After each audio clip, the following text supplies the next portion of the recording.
I got a bunch of different slings out here today. And I think we're going to start with this guy. I know there's nobody in the chat right now, but I guess if somebody watches this later on, they'll see it. But here we go.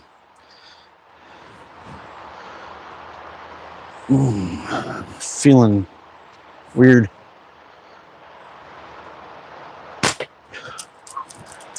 Man, these are flying. I don't know what bands I have on here.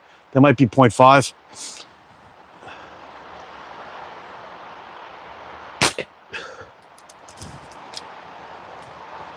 Might be 0.5 Omega. I think that's what it might be. If that's the case, these 1/4 inch are freaking screaming out of the box.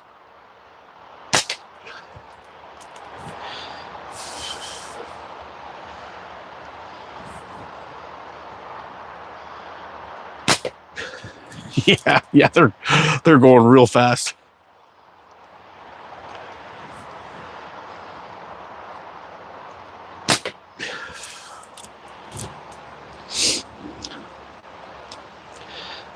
This one I gotta anchor back here. Yep, absolutely. Short forks. Whew. Yo, part-time. How you doing, bud?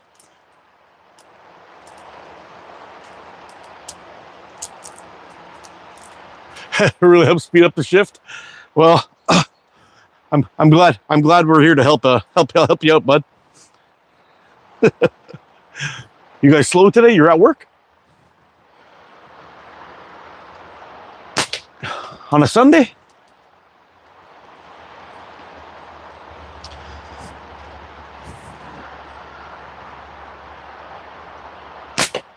We're shooting the Titan Pro today. I was feeling kind of lazy. I wasn't sure if I was going to go live today or not. Yo, what's up, Hoggy? Wasn't sure if I was going to go live today or not, but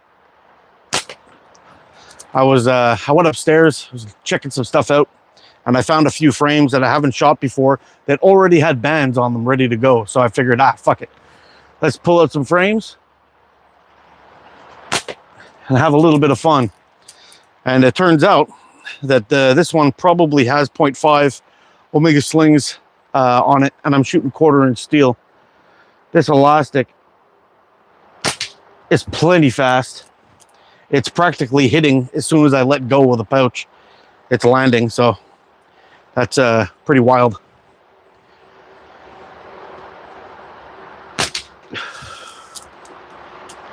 That's hitting that flipper really damn hard too. I'll give you a quick close-up of this thing in a second here. One more hit.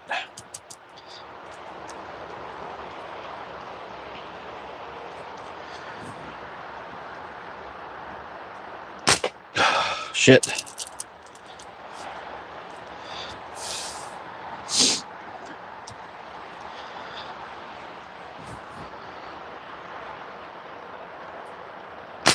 There we go. Whew. There we go. Titan Pro. This is the Titan Hunter, but it's been made out of aluminum from what are those guys called in the UK? Pro Shop catapults. There we go. All out of aluminum. Really, really sweet. Got the Titan marked off in the inside there. It's an 85 though. It's a small version of it, which kind of sucks for me, but I have to gap shoot a little bit, but it's working. I've cleaned the area, same area 7 times this weekend. Got the same work schedule as Josh. Oh, days to nights. Oh, that's rough. Webster Slings, what's up, man? Long time no see. Hey, Lone Wolf, how you doing, buddy? Yo, Jordan, how you doing, bud? So I brought out a few frames today that I haven't shot in a while. I'll take another hit with this guy, and then we'll talk about it a little bit. What I got out here. Man, it's actually kind of hard to control these shots, these 1/4 inch with the 0.5. They're going real stupid fast, and having a hard time controlling them a little bit. There we go. That's smoking them real hard. So, Mr. Z, how are thee? We've got some, got the Titan Pro out here today. I've got the Seahorse from Prime Fork. I've got a Stylus from Simple Shot. Now, is that it, or do I have more? Oh, no, I got more. And I figured I'd bring up the old Titan Hunter, original, medium size. So I think we'll go a little bit more with this little fella. Have a sip of the old coffee.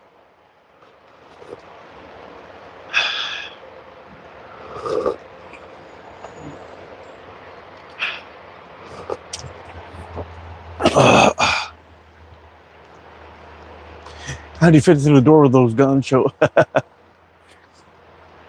have the same Titan. Yeah, it's great, man. Red Leg, what's up, man? Junior, what's up? Ooh, we actually got some people coming in today. That's awesome. Maybe everyone's fed up of getting up early in the morning.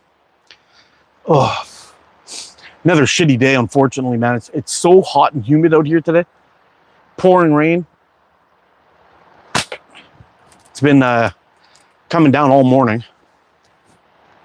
Got a little bit of a break this afternoon. Or supposed to have a little bit of a break this afternoon, but nothing yet. But the good thing is I needed to get out and water the garden this morning. So Mother Nature's going to take care of one of my chores for me today.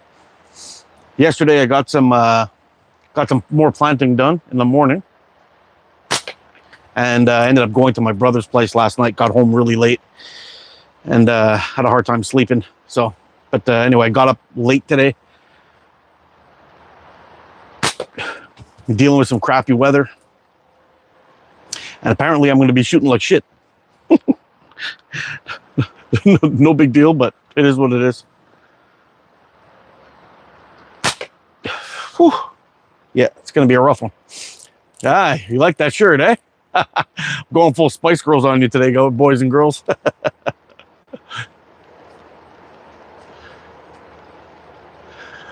I just broke through the wall. 7:25 p.m. It still is 34 degrees C. Yeah, it's we're not that late here. We're still I guess around 1:30, but it's really hot and humid and rainy today.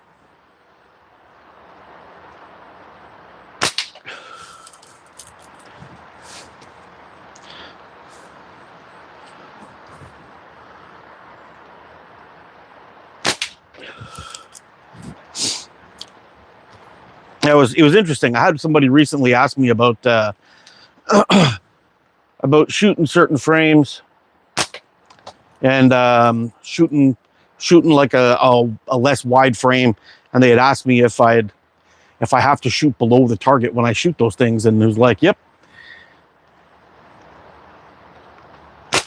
the 1/4 inch, the 85 millimeter fork widths, I definitely have to gap shoot with, and yeah.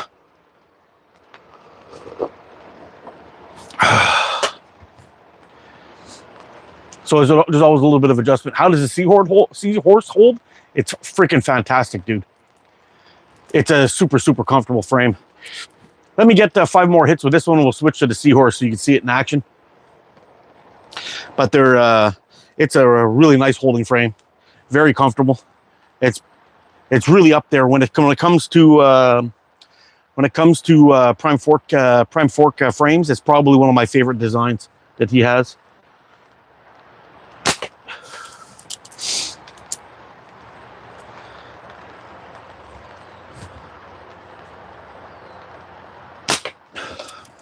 Come on now.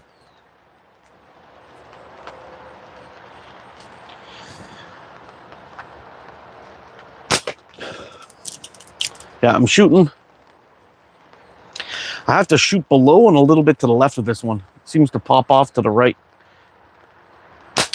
for some reason.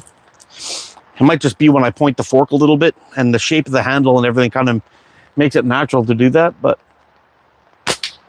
yeah, when I pull back on the tips, it really makes a difference on how straight I shoot with it.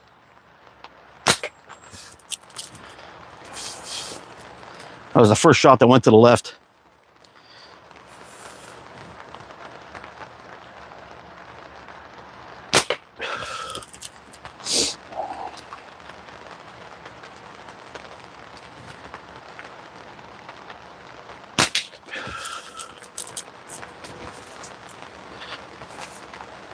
I think with some proper bands on this one, though, it would make a huge difference.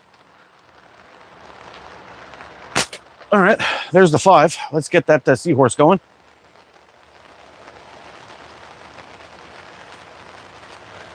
We are Jesus.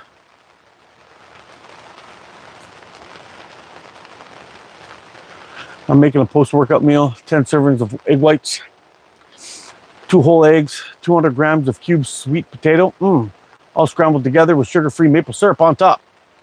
Man, that sounds pretty good. All right. Hopefully that rain's not making too much noise for you. I'm dieting down trying to eat high-volume, low-calorie foods. Nice.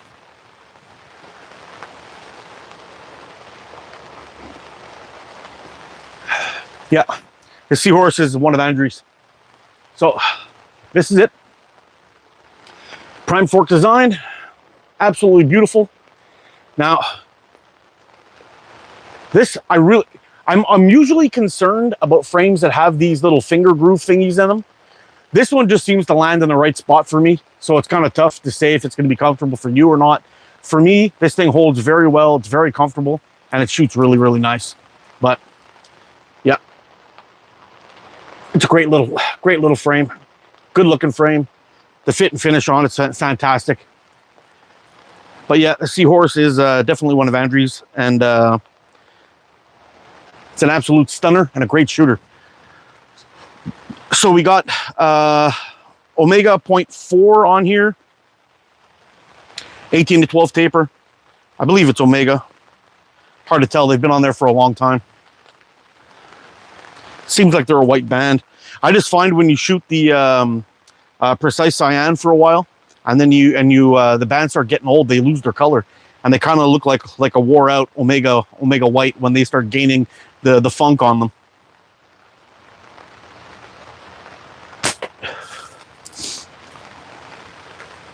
I don't know how long these bands are going to last. I've had them on here for quite some time. And these are probably a little over long. These actually, they might even be cyan. I don't even know.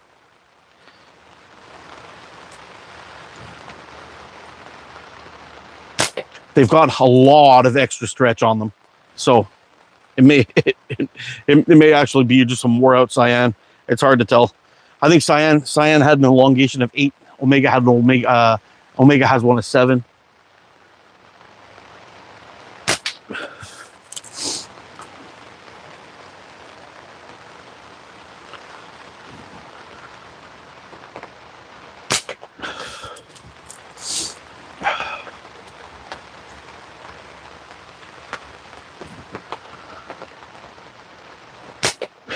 Man, it's gonna be a struggling day. This is Andrew's frame. The way Andrew does it, they just seem to melt into your hand. Yeah, a lot of his frames are pretty badass like that. Jordan, I'm gonna get down to 165 pounds. Also, Jordan, joke. I'm gonna be 256. 100%. Indiana meat fridge.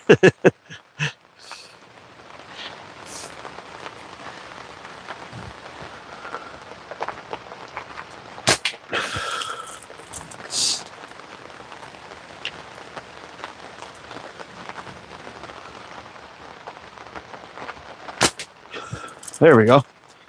Seems like we got her dialed in now. It's nice 2 shots in a row.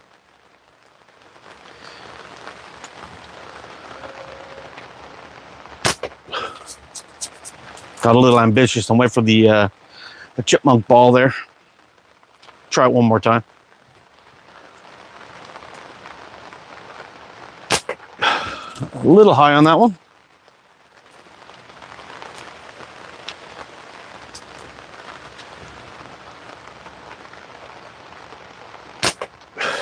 A little left.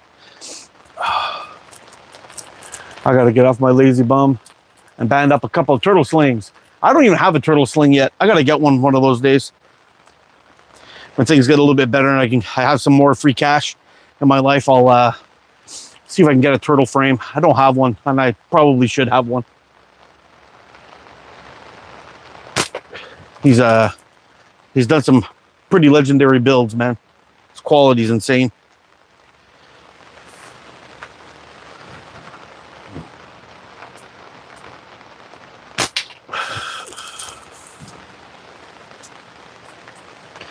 Oh man, that breeze feels good. Hopefully it keeps up.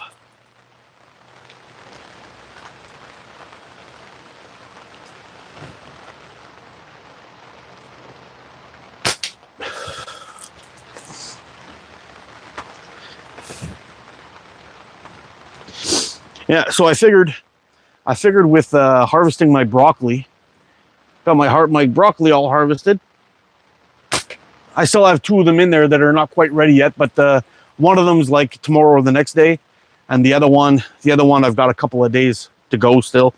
But I'm going to be taking those out, and when I take those out, I'm going to be replanting some other stuff. So I got some potatoes pulled out, and I planted some cucumbers. I'll show you this here. So I planted some cukes in there. Got this funny little, I don't know, we call it a trellis or whatever it is for it to grow up. And then, oh, so they won't get too wet. Right over here, those 3 big ones down at the bottom, I got cabbage in there. And then I got another batch of cucumbers in beside that. And then I've got my two, what do you call them? Cauliflowers that are still growing. And then back on the other side, you see I've got those, right there, I've got those 2 grow bags. Inside of there, one of them is all beans and the other one's all lettuce. So it should be a decent, second harvest once they start to grow a little bit. It'll be pretty nice.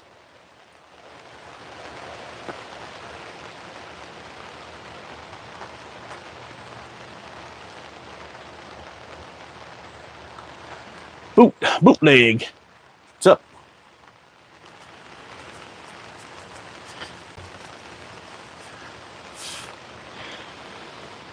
Yeah. Definitely another wet day. Sucks just hanging my head over the gazebo got me soaked a little bit this morning. Woo.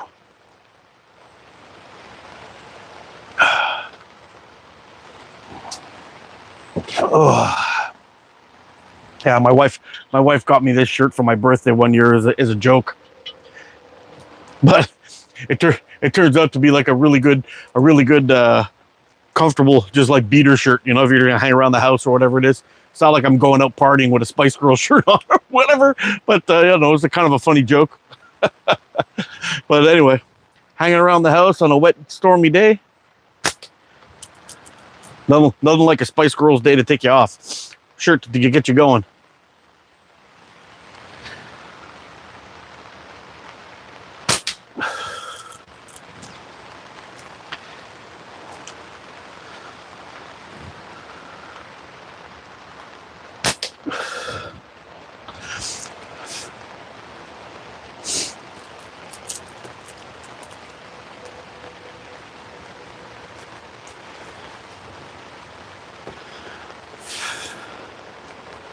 So how many more weeks for you guys that are heading out to Spain for that tournament?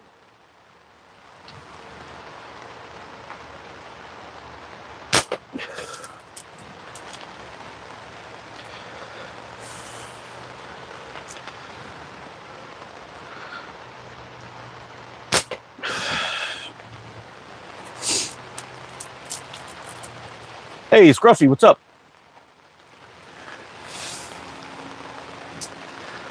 Yeah, I'm curious if all that shit is going down in Spain and they're in that other location, if that's going to cause any problems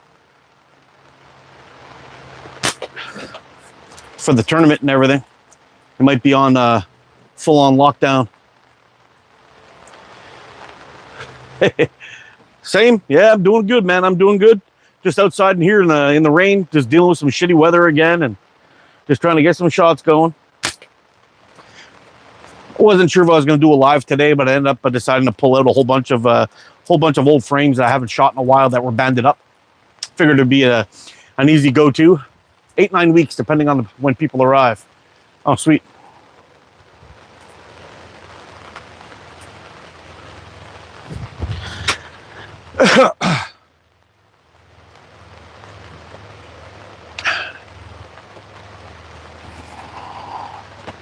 Oh.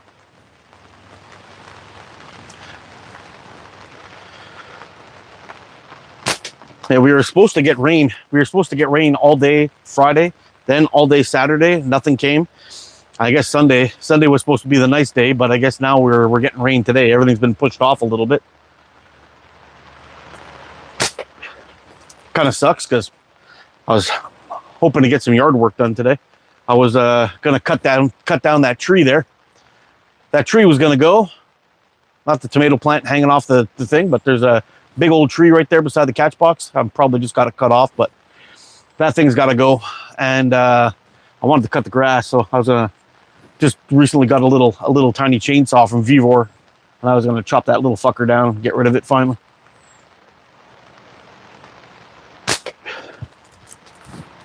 I might just leave the stump there to give my dog something to piss on. It's like his own personal fire hydrant, you know.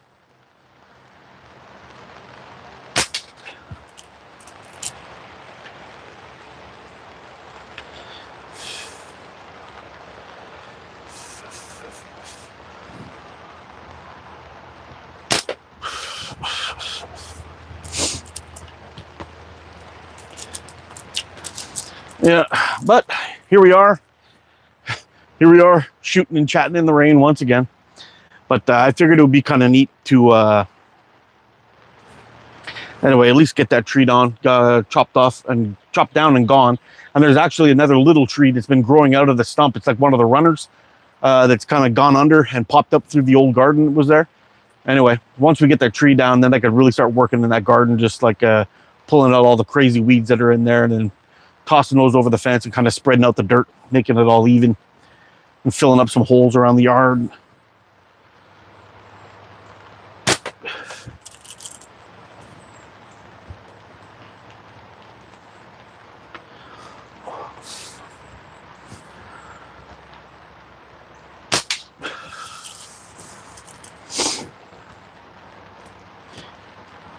Yeah, I really got to see if I could find a tiny little air conditioner that could fit my kitchen window.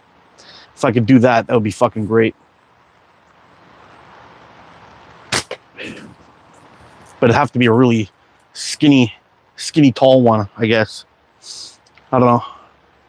But it would be nice to get a little AC unit in there. I guess I should start shopping around and see what I can find. The big central air conditioning is not working in the house, so it's way too expensive to replace at the moment. Once I get that figured out, we'll it would be nice to have some relief in the humidity.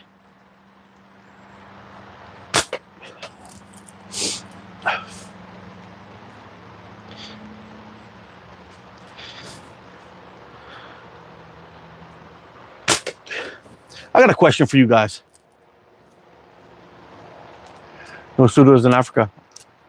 Yeah, I know that they have their own. That's where the main trouble is. I get it, but I was just wondering that with all the people that they've let in, countrywide in all their locations, if with them, laying a smack down on a lot of those people and turning them around and kicking them out, if they're not going to start having their own little bullshit riots and whatever in actual mainland Spain.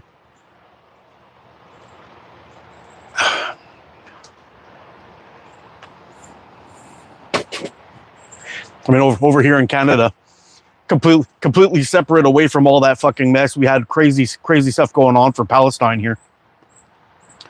So that's the only reason why I asked the question. A lot of these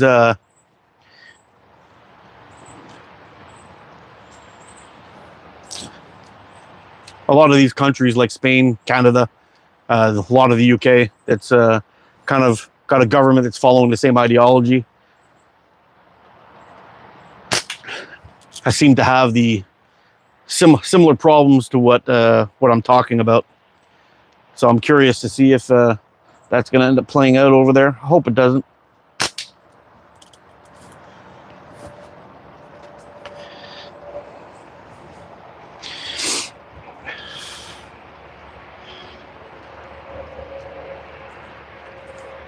Yeah, when it's actually interesting, bootleg.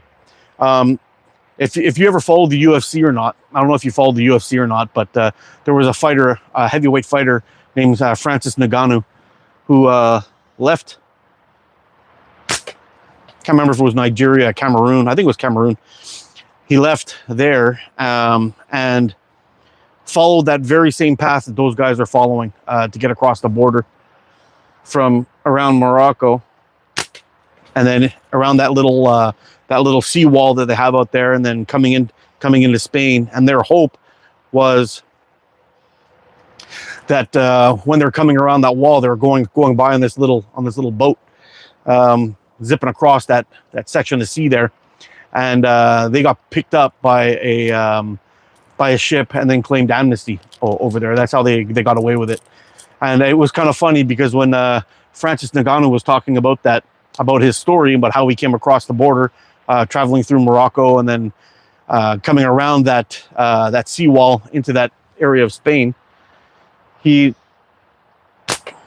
had that was the route that he took, and it seems like, and at the time they were having a hard time getting across because if they got into the waters, the Moroccan police would either catch them on the shore and just send them back into the desert, or they would the military would grab them. They call it their navy, I guess, would catch them and then do the same thing, just bring them back into land and then release them in the desert and be like, "Okay, fuck off. Good luck, God bless." And he'd done that a bunch of times. But it's just funny that at this time, no Moroccan authorities to be seen of people taking off. No Spain authorities to be seen to catch them coming in. Fucking wild.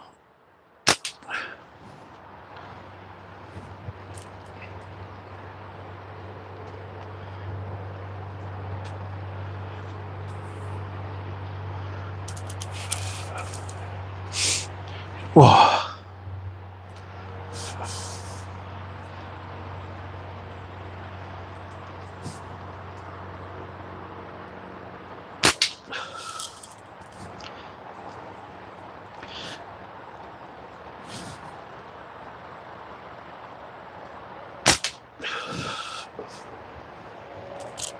Yeah, it's pretty neat, the seahorse. I mean, I'm so used to shooting my Avro now at this point. It just feels natural when you pick it up, put it in your hand. The what I have noticed though, over a long period of shooting, I guess, is I really don't think I like slanted tips on frames. I don't know why. I don't know why you'd think that the slanted tips would allow you. They would allow you to have a more natural wrist position, be a little bit more comfortable shooting. But I find all my frames that I have would have slanted tips on them a little bit. I always tend to shoot a little bit to the right for some reason.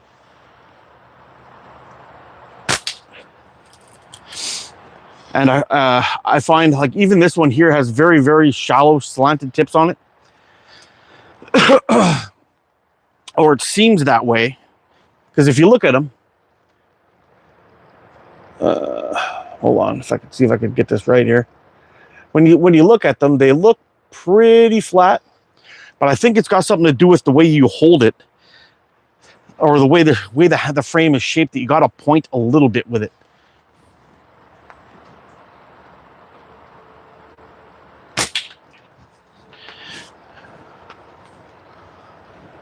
They brought Spanish troops in, and most of the 86,000 Arabs are back in Morocco now. Wow, they rounded them up that quick? Yo, Lurkin Sam, what's up? Neptune Green's pretty good stuff, man. I have a small spot for canted fork tips. Oh, yeah, you like them? Yeah, I don't know. I just find it's harder for me to get my positioning right with them.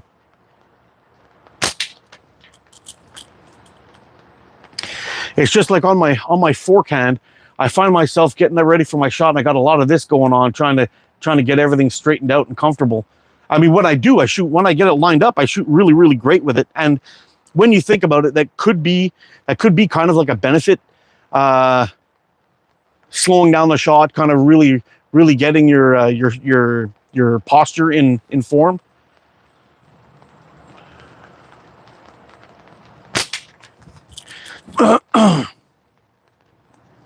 It could be a benefit, I guess. But the only thing is, when you get right onto another frame later, you're gonna have to, once you get dialed in with this one, and it becomes more like a muscle memory. When you pick up another frame after, you have to go through all that shit all over again.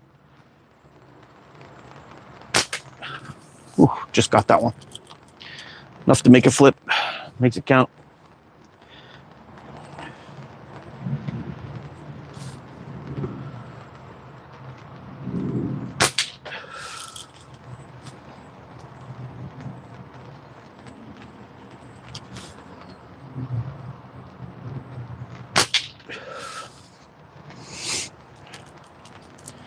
Is that ghost white? No. On here right now, I've got some Omega, I believe. It might actually be really, really old, precise cyan, but I think it's Omega. Yeah. Hard to tell.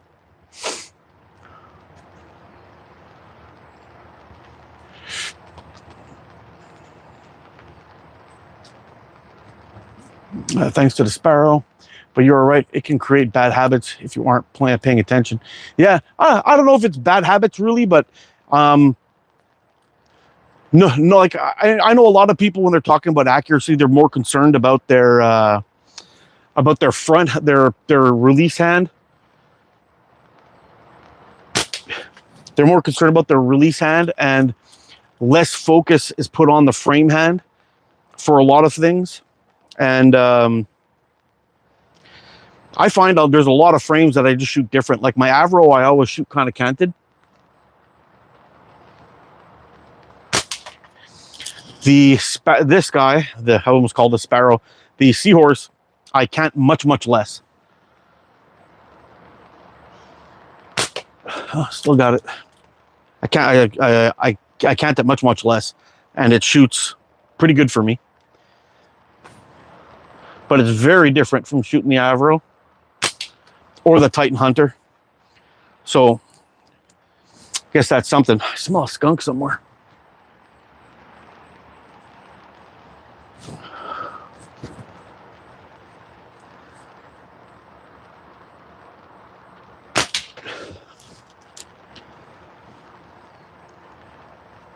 Have you busted through Scorpion Spinner? Nope, not yet.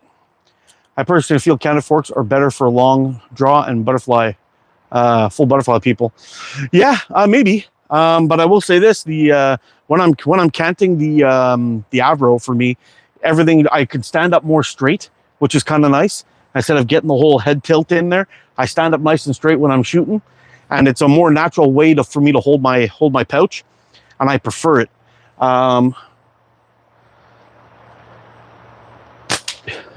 When I'm shooting any other frame, there always seems to be some kind of variation in how I got to hold or shoot the frame. Like the Seahorse, for example, right now I don't know how many in a row we've hit now. It's quite a few, but I really got to think through my shot a lot more than I do with my Avro, which is kind of weird, but I think it's got a lot to do with the way the fork tips are, and a lot of the kind of micro manipulations I got to do to the frame to get it lined up properly. Ah, there's a miss.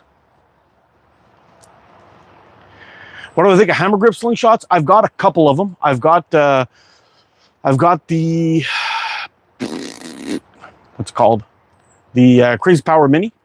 Yo, what's up, Joseph? What's up, Dan? I got the Crazy Power Mini. I've got the Hammer Pro in TTF and OTT. I think that's it. I think that's all I got. I kind of like them. The only issue is with the hammer grip style frames is that hold on, let me show you. There's a nice miss there. I showed you how to miss. So let's say, for example, I'll use a stylus for this, just to give you an idea of what I'm talking about. I found whenever I'm holding my frame, there's certain things, like depending on how long your thumb is and where your hands are and how you hold your frame and all that stuff. But just for an example, if I want to make sure I'm stacked right up on top of each other when I'm drawing, okay, I always take the sharp edge of here from my frame and I tuck my finger in there. Now, I've had people ask me how come I made the front face of my Avros kind of sharp on the clip models. And the reason for that is because I use the frame. I always lock the front edge of my frame in this crease of my finger. And I use that as a reference point to make sure that I'm holding my frame in the exact same spot every single time, over and over and over again. So it becomes repeatable. And I do the same thing with my pouch. When I'm using my pouch, I always line my pouch up on the first line of my first little crease of my finger. And that's why I'm always making sure that I use the same width pouches. So all of these little reference points when I'm holding things are all lining up my frames for me every single time. So it should hold and feel very, very similar, or at least the same as when I'm shooting on a regular. So that's part of the reason I prefer either pinch grip or thumb brace. And thumb brace is the biggest one for me. But I find with hammer grips, when you're holding them, if you've got no reference on your fork of where your thing is, sometimes your frame goes like this, sometimes it goes like that. If you draw like I do, you tend to pull more on the bottom fork than the top fork, or the top fork than the bottom fork as you're straightening out. So it can cause your thing to twist in your hand or move on you a little bit. So for me, I think out of the three popular grips, if there's anything else out there, I really don't know, between pinch, brace, and hammer. Out of the three, the hammer grip it comes in as number 3 for me. Yeah, out of all of them, it's definitely not my favorite. The Crazy Power Mini has kind of a like a hammer grip style, but it has these 2 little rings that you can lock your fingers on in it. So really it's a hammer handle, but with a pinch grip style. So maybe even that one doesn't even count in terms of hammer grip style frames. If you need to learn how to miss, I'm your guy. I'm shooting 6mm straight cuts with tiny pouch, 0.5 blood orange on a gapper. Oh, sweet. Yo, Leon, how you doing, buddy? Or afternoon? Yeah, we're definitely in the afternoon. I should have called it Sunday afternoon coffee with ATO. Yeah, I wasn't thinking I was going live today.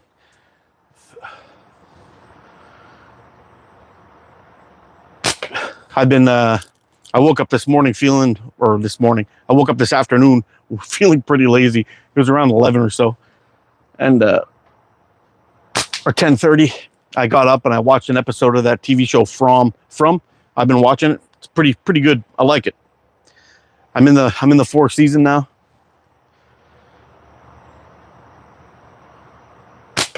I'm in the 4th season, and I don't know. I'm not getting bored of it yet. I don't know how many seasons there are of that show. Maybe it's just the 4. Hopefully it's not, but I'm enjoying it.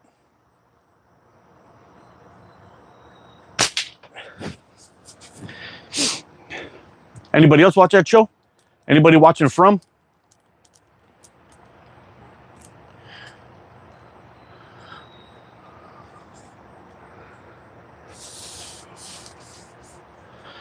Yeah, maybe I'm overthinking it. Coop, very possible. Maybe I'm overthinking it, but when I first started shooting slingshots, my whole goal was to take all the skills that I had learned from shooting rifles, handguns, and slingshots and bows, and applying it, and actually playing golf, and applying it to shooting slingshots. So basically what I did is I wanted to create a shot sequence of steps that I would go through leading up to and through the shot, and then after the shot, and then use that as a kind of like a loop to go through, walk myself through the steps of each stop about getting my ammo in a place where I like it all the time, where everything is compact and easy to move, get my aim done, lock everything in, and take my shots. And that's why I did that with the bow, because on my bow, for example, when I was drawing my bow, I used to hold the bow in a hammer style grip, but in the beginning I was gripping the bow like this, and it was causing me a couple of issues where I was getting a little bit of forearm slap. I was hooking the shot a little bit. When I shot, I would do this with my shot a little bit, and by rotating my hand, and I was just holding my whole bow with these two fingers gently and my thumb, which all remained open. And I would take my shot from like this, and everything would line up much, much better. And I was getting my shots done. But I was using key parts on my bow to line it up on my hand to get my accuracy down. And that's what I was doing. And then slowly but surely, I took some of those tips about how I address a ball in golf and everything, and applied those skills to slingshot shooting. So one of the first things I decided to do was take the, you're right, maybe I did overthink it. I went a little bit hard when I was just trying to learn how to use slingshots. But if anybody who's seen that video series that I did, the Quest for Accuracy thing, I made a huge increase in accuracy in a very, very short amount of time by doing those 50 shots on a 30 mil flipper or 40 mil flipper from 10 meters, and taking 50 shots only as my practice sessions, and going through my shot sequence and trying to dial it all in to make sure everything was in my head, and becoming muscle memory. And sure enough, as a beginner, all that paid off by quite a bit. And I think the first time I ever did it, I think I hit the target, the flipper, I think it was 8 times. I think I got it out of 50 shots. And then the last time I did it, I was hitting, the last time I was doing it in that series, while I was doing it like one video every day, I think I got to about 3 weeks, but I hit it 20 times. And from shooting only big soda cans and things like that to going to a 30 mil flipper and then hitting it 20 or 24 times at a 50 in 3 weeks, that's a huge increase. And that was all by following my stupid little shot sequence thing. And yeah, anyway, that's basically what I had done, and it made a big difference. But keep in mind also, I am completely self-taught. I didn't know anybody who shot. I still don't in real life, where I can go and shoot with a buddy or anything. Like, I had no idea.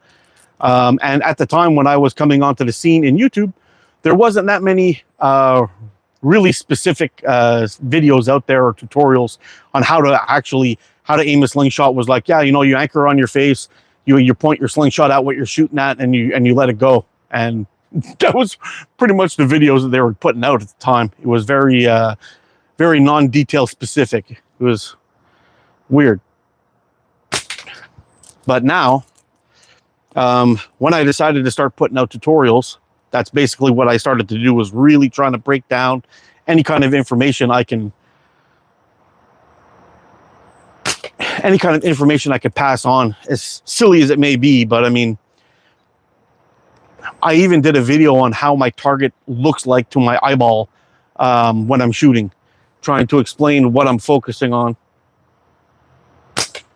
when I'm shooting, if it's the target or if it's the fork tip, or which item is going to be blurry versus which item is going to be sharp.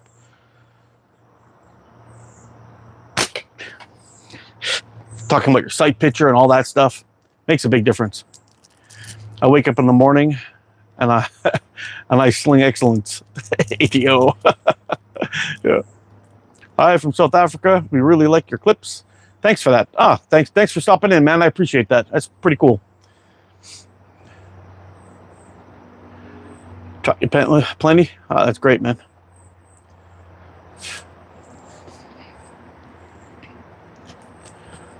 Homeschooling is the best classroom. Yeah, I think so too. I think so too. But I don't know. It would be pretty cool to at some point to have a local buddy somewhere where we can you know, just hang out and do some shooting. You know, open up a couple of pops, create some targets, if you know what I mean. Shoot the shit, have some fun, and then shoot some shit. But anyway, eventually at some point I'll meet somebody local, and or maybe I'll have to start a club or something. I don't know, but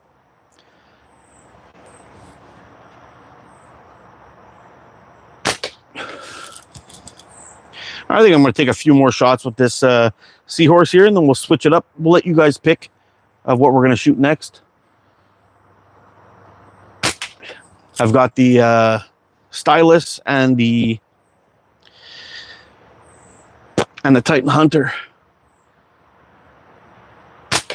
Oh, that was a dirty miss. I call it a miss. I still hit it, but I just grazed the side of it and gave it a little wiggle. I think I got to put a good poke on it. There we go. Hit that one dead center. I'll move to Montreal in 2028 just for you. Oh, why thanks. Why 2028? That paper vid was nasty. Yeah. Titan Hunter. All right, buddy, you got it. You got it. Let's get the Titan Hunter out. All right. I don't know how long these bands are going to last, but I love this pouch that's on here.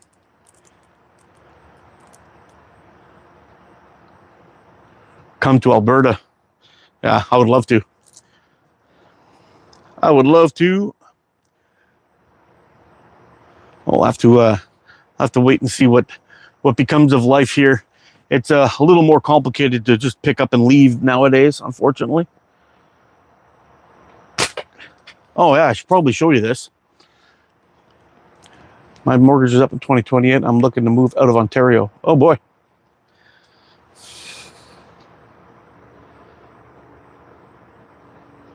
What work are you looking into there? Part-time? Are you going to be staying inside of your same company that you're working for? Or what? If not, hit me up.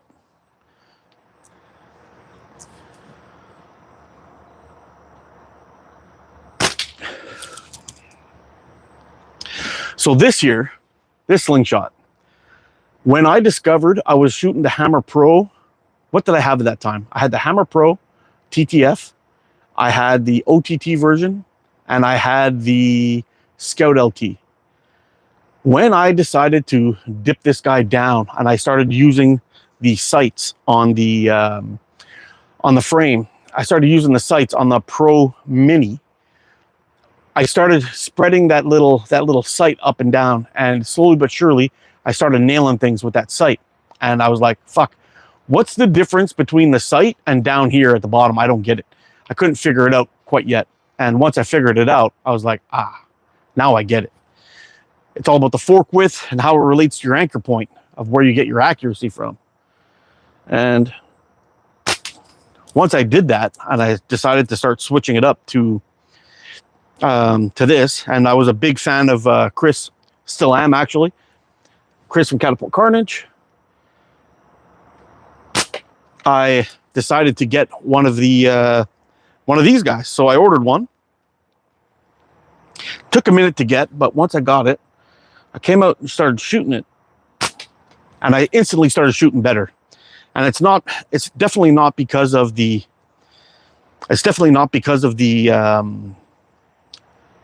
you know, just because Chris made it or whatever. It had everything to do with the fork width being a 90. And the fact that I fucking love this slingshot. It was like probably my favorite slingshot for a good 2 years. And it just shot great.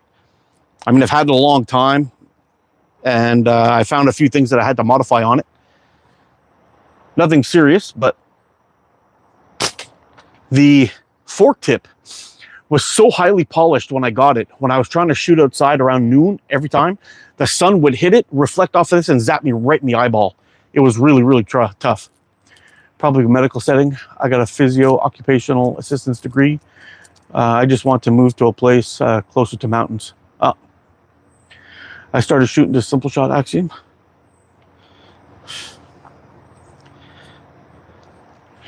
Well, I'll tell you what, part-time, if you're interested and you're planning on seriously coming out this way, if you're looking for a place to get a job to start working on, I can probably set you up, but let me know. It may not be where you want to put your roots down, but it'll definitely make you some decent money until you find what you're looking for.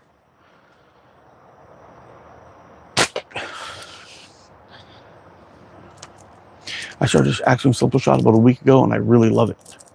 Yeah, the Axiom's nice. I was actually thinking about pulling that one out today too, and I kind of forgot it. I had it up on my table. I've got a nice one. It's a gray one with the purple fork tips, fork clips or band clips, whatever you want to call them.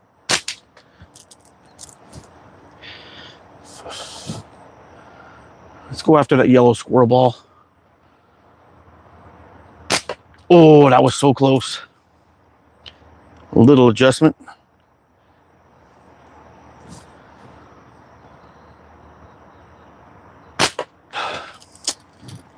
I'm dropping it about an ammo's width below it.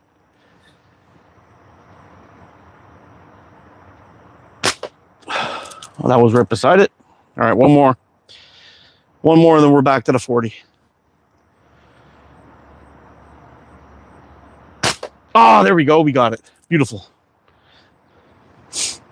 Axiom is dope. I'm waiting on the blue version to be released before I buy one. Oh, nice. They got a blue one coming up? I didn't know that. That's pretty cool. I gotta head on over to Wasp and Simple Shot and see what both those guys got going on. I know when Wasp came out with the fuck's that thing called? The Apex Plus Pro. I fucking wanted one of those so bad, but there's a couple of frames from Simple Shot that I really like that stylus. I really like that stylus. I would definitely consider picking up one of those and a pro version of them with clips on it. I don't know if the clip version is as thin as that one is, but I'll tell you, it's pretty nice. The LT2, I like the LT. It was a really great frame for the time. It's still a little bit wide for me, but probably one of the best production slingshots ever made. I actually prefer the old one to the new one for some reason. I don't know why, it just feels different. And I prefer it. But I've got the LT2 LE, the limited edition model before they came out with the Pro Series. I've got one of those, but it has the old clips on it. And I think I might prefer the new clips to the old clips, I think. I don't know, it's kind of hard to tell. But I had on my LT2, I had one of the screws get fouled up, so. The Pro version is exactly the same dimension as the plastic version. It just has clips on the top where the plastic version would be. Oh, interesting. Yeah, when you look at the plastic version like I got here, it's so thin, man. It's like, fuck, where would they have room to put the clips? You know what I mean? Unless the clips stick out. I mean, that would be it. But I don't know. The stylus is a really cool design. I like it. It's so super slim and all that. And it's funny, you know, I've had people make comments a couple of times about my Avros being just like oh, really, you're charging that much for just a flat frame? And I'll tell you this, I actually prefer a flat frame. That's why I like the Titan Hunter. That's why I like the Beagle version 1. That's why I like the Stylus. That's why I like the Avro. That's why I like I mean, the list goes on and on. There's a lot of them. I'm a flat frame guy. I like them. I know everyone's all about the ergo ones, and yes, there's more work that goes involved with them, and they're kind of expensive, but I've yet to find one of those ergo shapes that I could still shoot as good as my flat frames.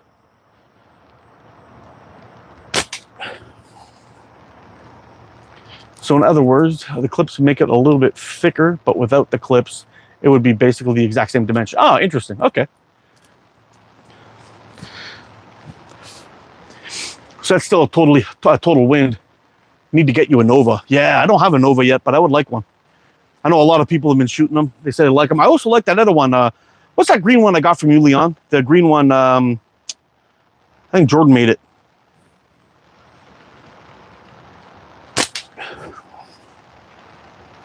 I like that frame too. I was going to bring that one down, but I had the bands were broken on it. Can't remember the name of it though. But I got to get a Nova. I don't have one of those. Nor do I have money to the gasser. Yeah, the gasser's a badass frame too. That's another one. It's nice. Also the Headhunter. Headhunter is very similar into that. It's got a nice flat frame. I like that one too. Shoots nice. Oh, there's a miss. Fuck, did you see how dark it just got? Rain just picked up again. Hopefully there's no lightning.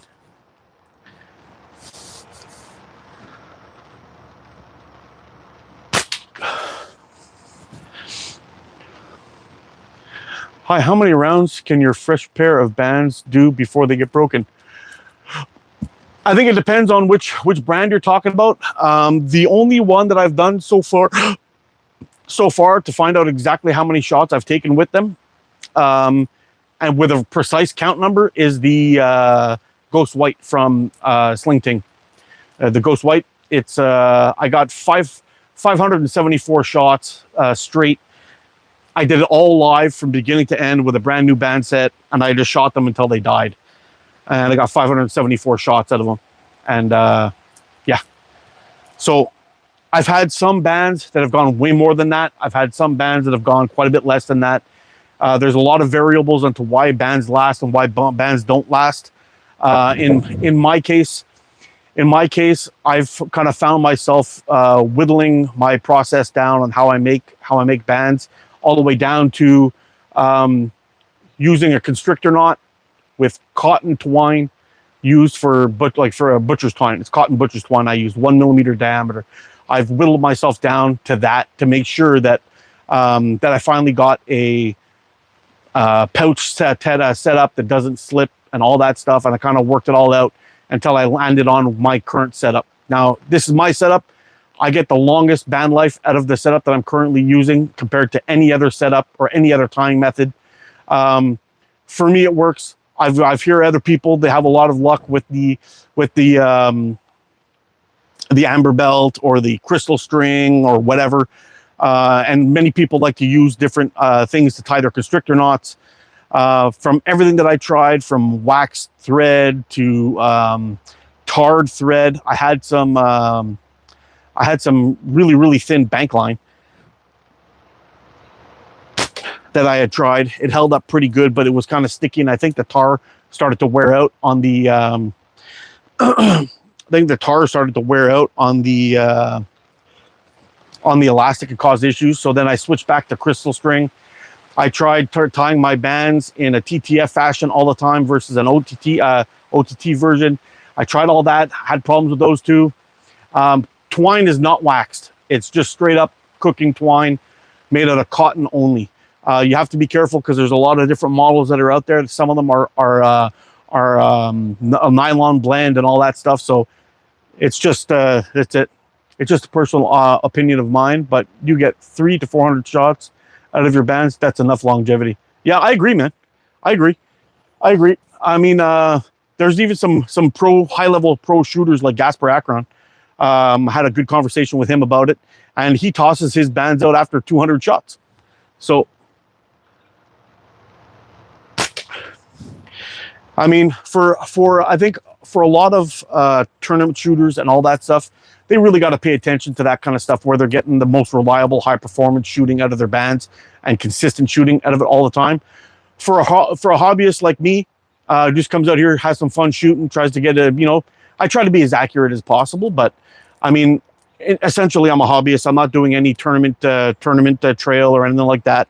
I'm just out here having some fun, doing some shooting. I don't think I really need to start pulling my bands off. I mean, when you look at that live, when I was out there shooting, I got I got 574 shots out of a band set that I was out shooting here for the whole time. And that's a lot of shots through a band set. If I get 300-400 shots out of a band set that's performing really good the way I like it to, I'm happy with that. I mean, anything over 400 shots is a fucking bonus. And getting almost another 200 shots out of that was a pretty big thing. But I've had no problem at all when it comes to bands. I've had no. I use bands from China. They got no brand. They last 200 to 300 shots, but dirt cheap. Yeah. It all depends, you see. Like I've kind of cracked down the math on a lot of those things.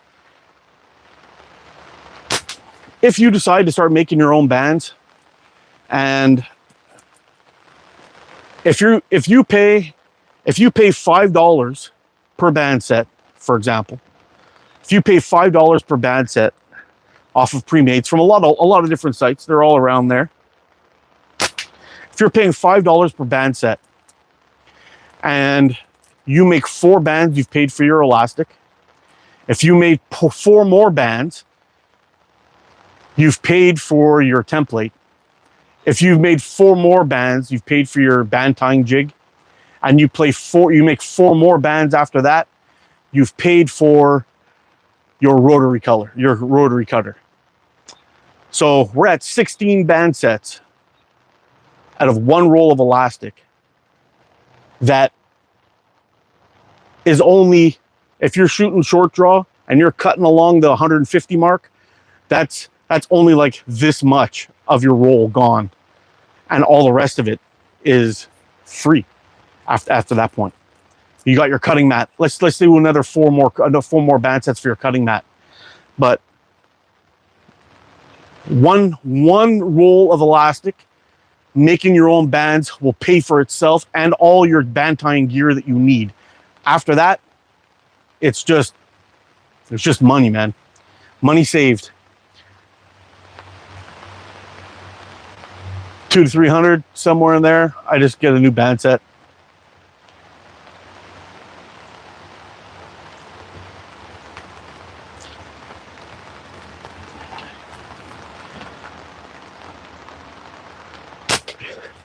I think the other major bonus, another major bonus of making your own band set is the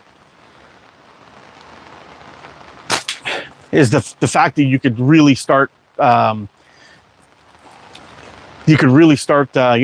with your just experimenting and adding a millimeter here and reducing a millimeter there and getting all that in there. It really makes it a lot of fun to dial in your shooting style. I've got to start paying attention to band performance. I'll start shooting right if the fork tip. After where I think the bands start to die. Yeah, that's the kind of the weird thing is I do notice that sometimes when your bands are getting ready to croak on you, you'll start having a couple of more flyers, and then you'll hear that little tick sound in your draw, and then you know that you've already got your first cut. But a lot of times you'll feel your bands just don't feel the same anymore for whatever reason.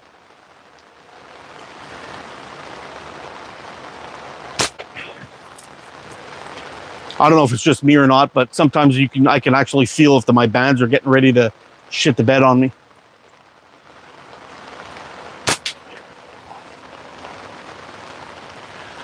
I buy 10 meters for $1. Could use for a year and a half. For $9. 10 meters? 10 meters of what? Of the elastic? Holy shit. That's wild, man. For $9. Fuck. Yeah, it's kind of hard to beat that. 10 meters for $9. Is that elastic you're saying, like the no-name elastic off of I guess it was Amazon or something?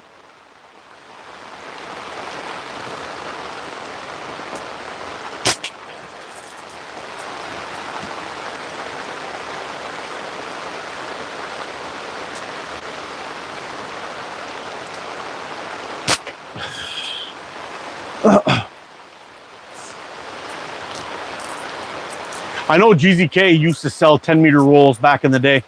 He would get the You can buy the 2-meter rolls or the 10-meter rolls of GZK orange or green. I debated about doing the green one time because I absolutely loved that elastic back. Not the green, the orange. I absolutely loved that elastic back in the day. It was almost as fast as the green, but it was a lighter draw, and I shot more accurate with it. And it didn't have the random pops like the green did.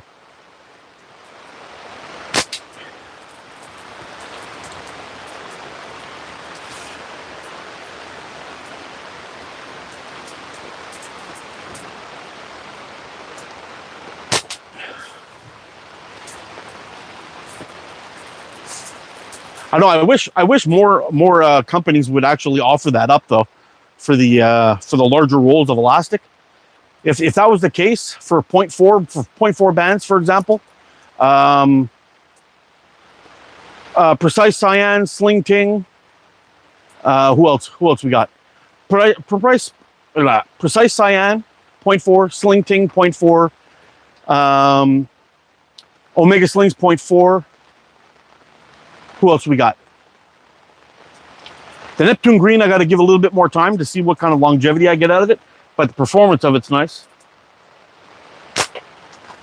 But I would definitely buy 10-meter rolls of that stuff and just keep chipping away at it until it was gone.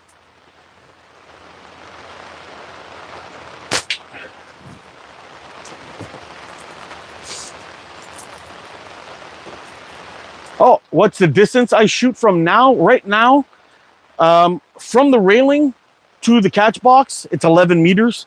Right now, I'm about a meter back, makes it about 12. And I got 3 more meters to my patio door. So whenever I'm shooting from inside the house out that way, it's 15 meters to the catch box. So I'm somewhere around 12 meters. I don't want to stick my frame in the rain. See the rain's coming down here?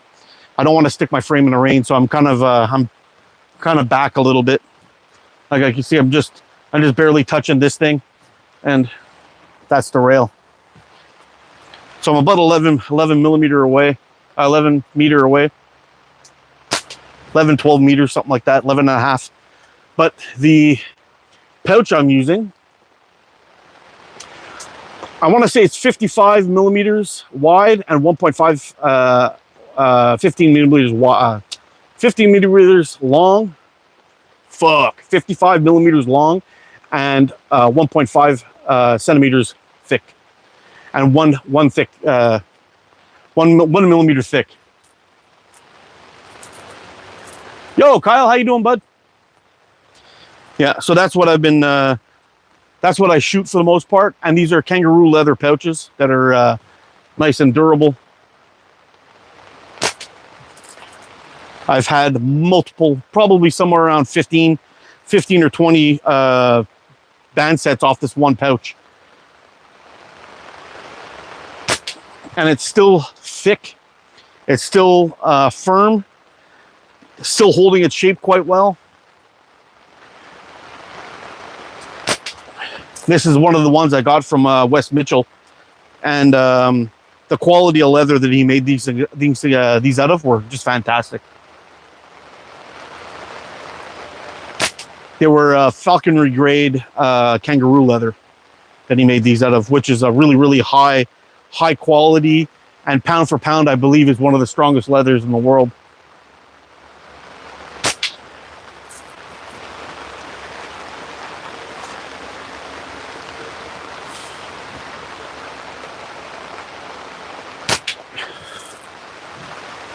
Getting that center punch going.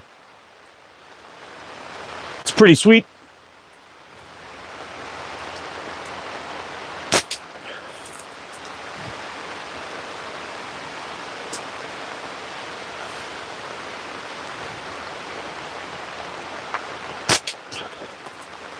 It's so fucking hot and humid out here today, man. I kind of want to go dance around in the rain, but the last thing you need to see is some fat guy running around in the rain wearing a white a white t-shirt with the Spice Girls on it with his high beams on.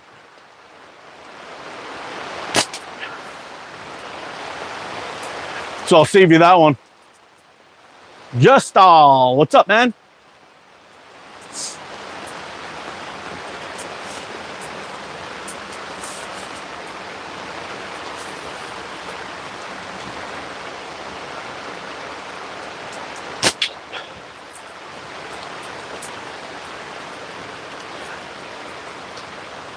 Show us those pepperonis.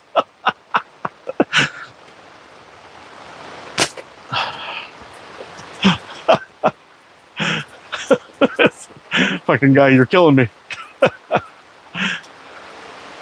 There will be no pepperoni showing today, bud. I charge for that shit. I'll link my OnlyFans in the description if you want to check it out.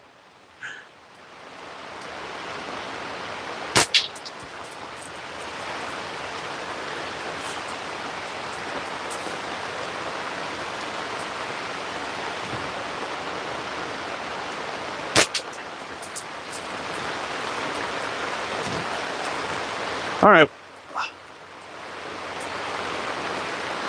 Yo, what's up, Russ? Might fix the algorithm. It might. Yeah.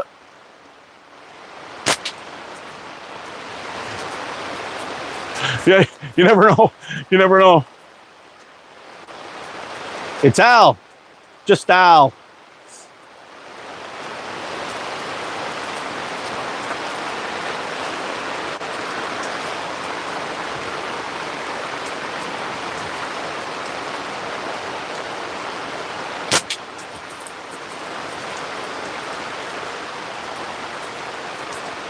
It's kind of funny, you know. I don't shoot this Titan Hunter very often.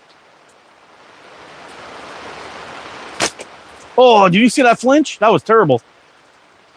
I don't shoot this Titan Hunter very often, but every time I do, I'm kind of like, fuck, I gotta shoot this thing more often, man.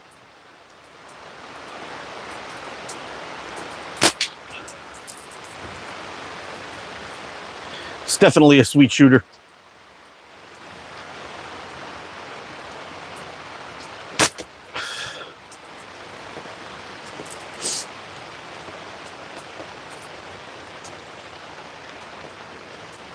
Sam, what's up? What's up, Mark? What we shooting today? We're shooting a few things today. We started off with the Titan Pro. Had some fun with this guy. Catapult Carnage. Got the Titan in the cup, which is pretty cool. Then we switched over to the Seahorse for a minute. Had a little bit of fun with the Seahorse. That was pretty cool. Yeah, he should come out with a Pickle Hunter. That would be freaking badass. And he shoots pickle too, so I'm kind of surprised that he hasn't come out with one yet. We haven't shot the Stylus yet, but we're having a little bit of fun with this. I'll probably finish up with the Stylus today. That's if we don't get washed away by the rain. Need to get an 80 Titan Hunter. Yeah. He's got a few frames that I really kind of like. He's got the I think he calls it the Classic. I think that one's like an 80 or an 85. I can't remember. I've got the medium Titan Hunter, which is a 90, and I've got the Companion. And I'm really not sure which one I like better. I'm really not sure. But the Companion shoots really nice for me too. And it's kind of what I used as the fork tips, with a slight modification, obviously. But for my Avro, when I was designing my Avro, I was like, fuck, you know, I really like these fork tips. They're wide. They're 90 millimeters wide. They've got a big fork tip, so you can put on a really big band set if you wanted to put something on there. And anyway, I kind of used the Companion forks as my idea for my Avro, and just changed the shoulders of it a little bit, because the Companion kind of comes down more rounded, and mine kind of come down and then swoop in a little bit different. But the tips and the cup are kind of similar, except for I believe Chris's cup is round and mine's kind of got corners in it. But I like it. I love the Companion. Companion's a badass frame, man.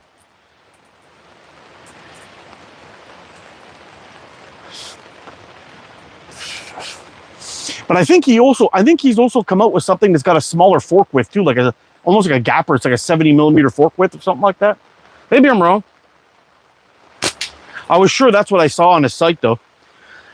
I'd have to go back over there and check it out. the pickle hunter would be freaking badass.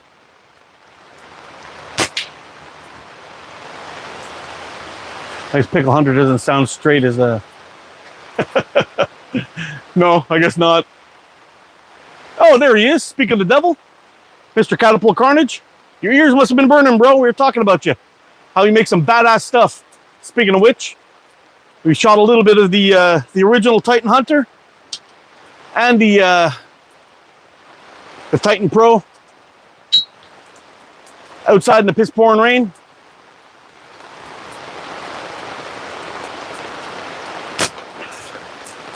Having a little bit of fun.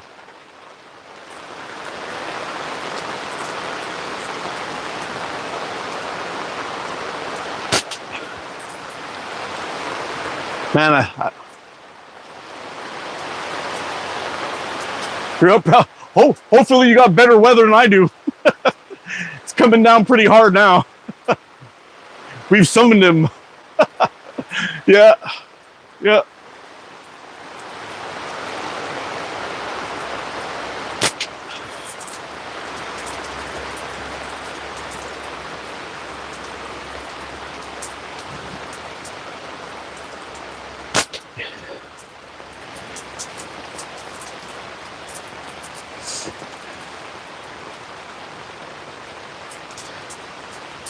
Yeah, didn't you win the show last year for the European shootout?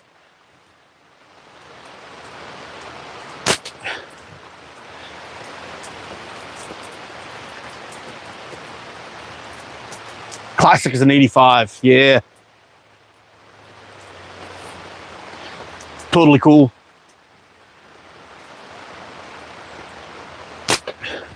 Yeah, the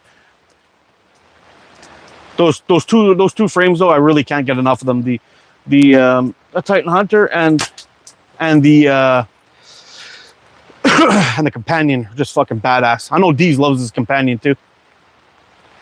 Ah, 2023, you want it. Ah, that's right. That's right.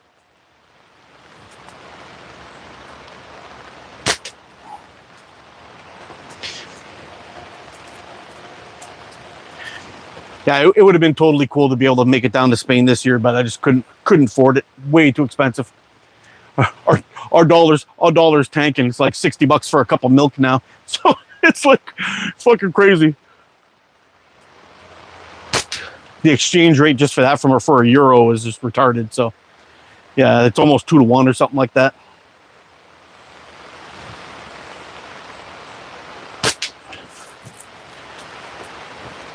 It would be a lot of fun though to get down there and meet everybody.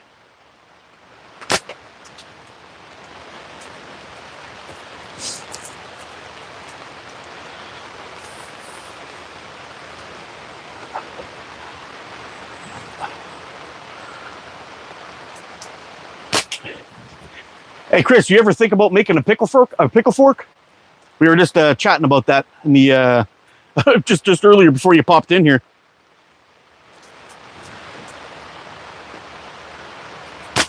I seen the videos that you've done with the with you shooting pickle fork back in the day. I'm curious if you ever thought about making the pickle hunter.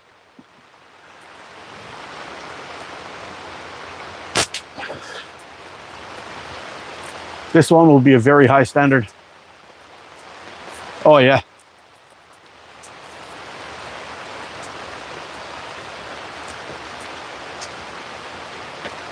They didn't sell good. Oh no. That's too bad. There seems to be a lot more people that are making the switch to pickle fork. Not the switch, but they're dabbling a little bit more these days.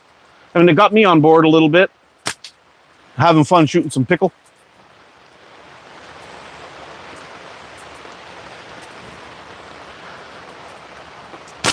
But I guess if you're gonna, get them all cut out and all that stuff, you want to be able to move them. That's a big thing, I guess, eh?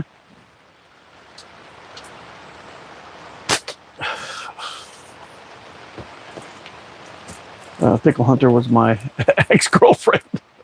Yeah. You need to make ECST 2027 a goal. Yeah, I do.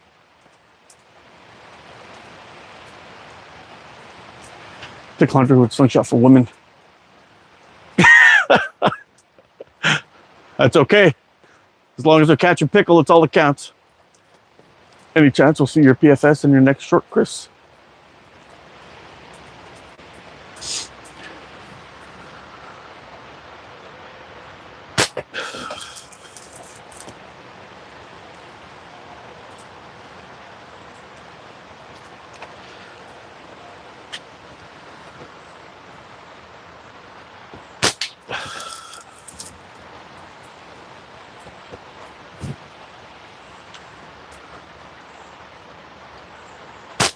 Oh, squirrel ball. Nice.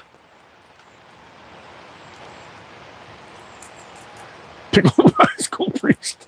True story. Fucking guy. Yeah. Oh, man. This chat, boy, this chat.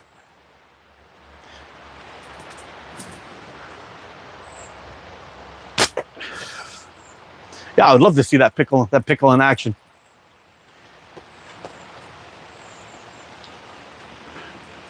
ATO Chris Graff and CS2 would be fucking epic. Fucking right, it'd be epic. Man, that'd be so cool.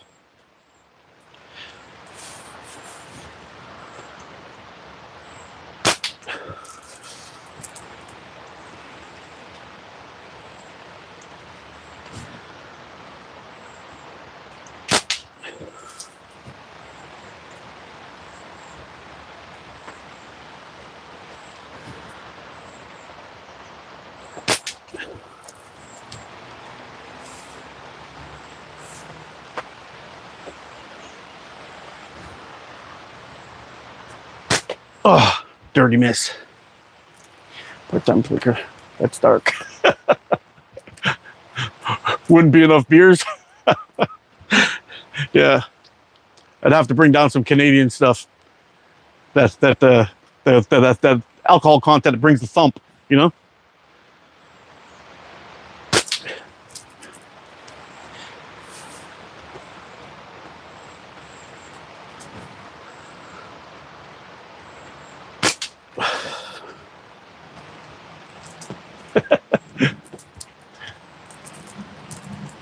The lads' skill level in Spain this year will be very scary. Oh yeah, tell me about it, man. I've been good buddies with Gasper for a long time, and watching that dude shoot has just been like fucking amazing. So I'm curious to see what kind of level of shooters are going to be out there this year. I mean, every single year that they have these worlds, I watch some clips and stuff on TV, and I'm just like absolutely in shock about how well these guys are shooting. It's just crazy. Every year is just getting so much better.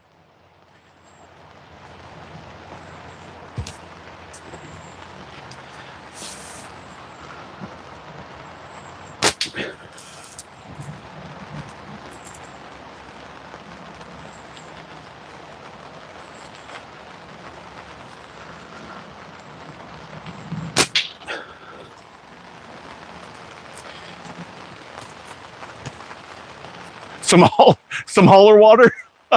Oh no.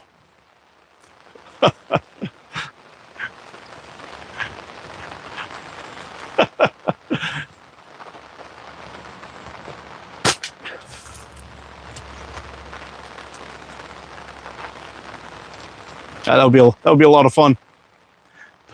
That would be a lot of fun.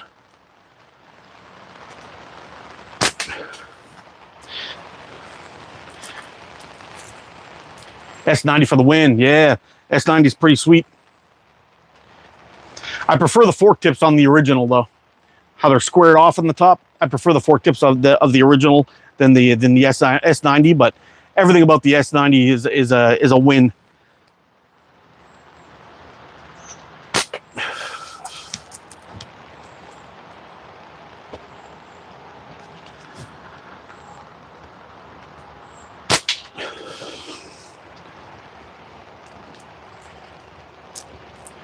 Yep, I like the original better. The medium Titan Hunter.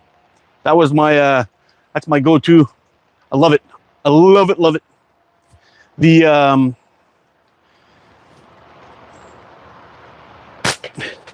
I prefer the tips on this one to the S90. I don't really like the.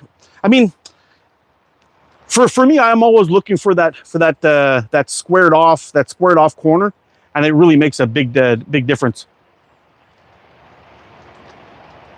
Maybe someday. I'm actually having a rough day today. I'm not shooting that great today, but I would like to get to a competition. It would be fun. To be honest, I couldn't really care less if I win or lose. It's just I want to experience meeting up with the guys and all the other shooters and just hanging out and talking slings and shit. I think that's the probably the biggest thing that I'm missing out of this whole hobby is that. And there's a lot of people that I would like to meet that were very influential for me starting out too, which is kind of cool. You're definitely one of them. But it would be fun to do all that. Getting pissed, yeah, 100%, yeah, yeah, wouldn't be bad at all. Have a couple pops, hit the woods course, do some shooting. Oh, yeah, definitely be fun.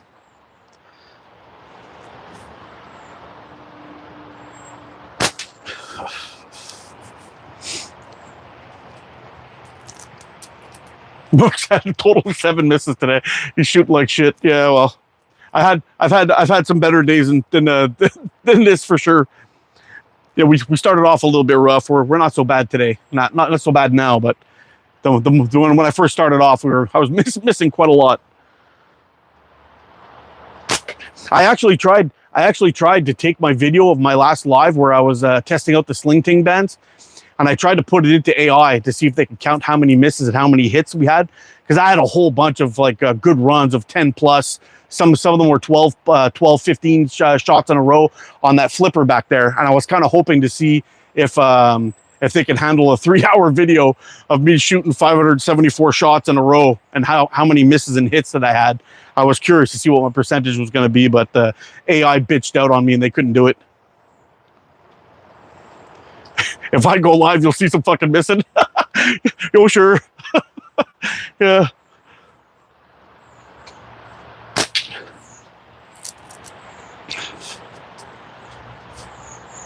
But that's the fun thing. That's the fun thing about these lives, though, is you come out here and the people just see the real deal. You know, like I've had a bunch of good moments where I come out and should do some shooting and be like, yeah, look at that, 20 in a row, woo. But when you're out here shooting live, that's the real deal. And we all miss, every single one of us.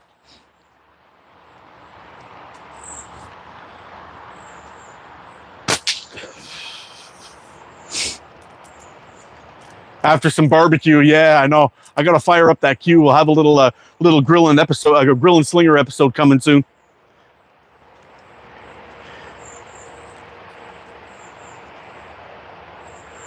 Or do we just suck too much? Oh man, he's already talking shit. Oh, there's a miss.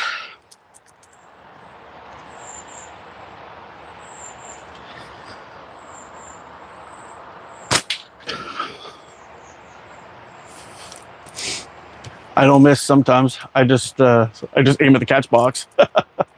Yeah. I gotta get a new catch box going. Actually, this one here has seen definitely better days. And the 1/4-inch steel that I'm shooting nowadays seems to be rolling out of the bottom of the catch box, so I'm losing a lot of shots.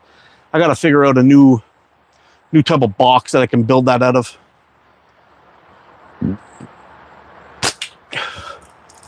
Kind of get them good and dialed in. Get a good curtain in the back, and then I don't know, I'll have to figure out something for drainage, or just make it so I have like a little tarp that I can roll down from the front and then keep the rain out. But definitely need to get a new catch box up there. This one's got all kinds of holes and shit in it, and it's falling apart. But that curtain that I got from Omega is fucking holding up real good. I just stapled it to a rod going across the top of it. And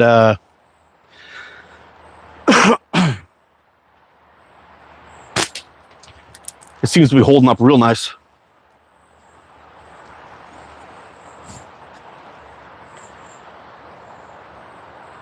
Oh, there's a miss. Had a good run there. I don't miss sometimes. I just aim the catch box. I forgot and left my plywood catch box out overnight. Oh no. Did it get all, did it swell up and everything? Only times.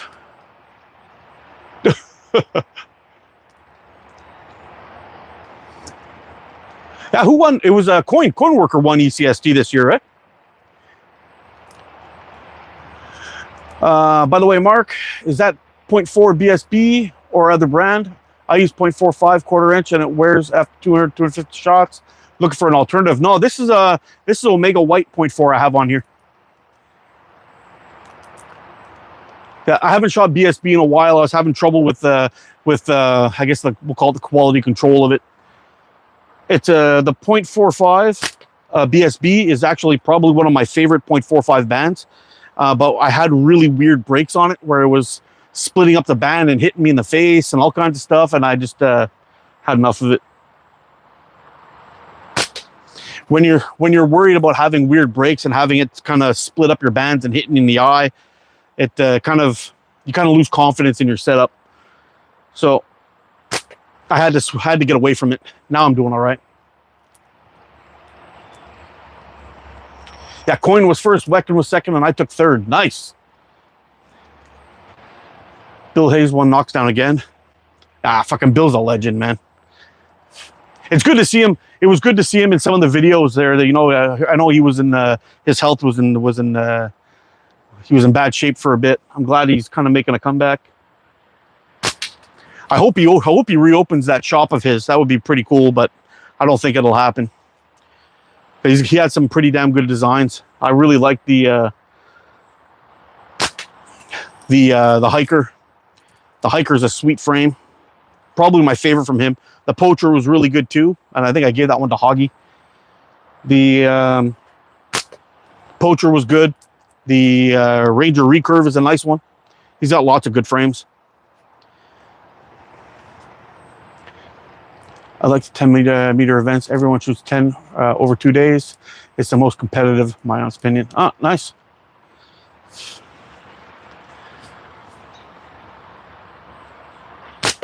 I wouldn't mind getting a knockdown set up in my backyard just to practice on it to see what it's like for when you guys go and shoot those tournaments. It would be neat to get a setup like that.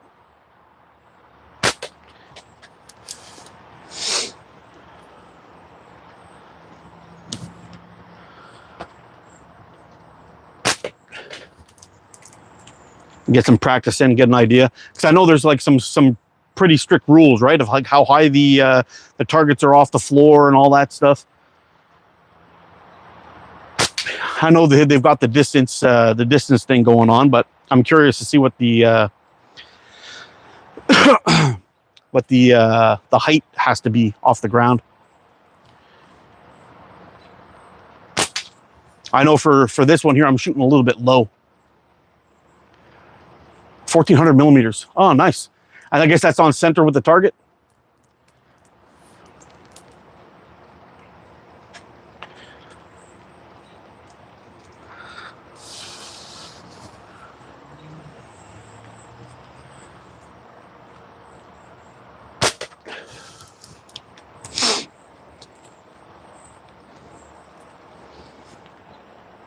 Yeah, I would have to get some.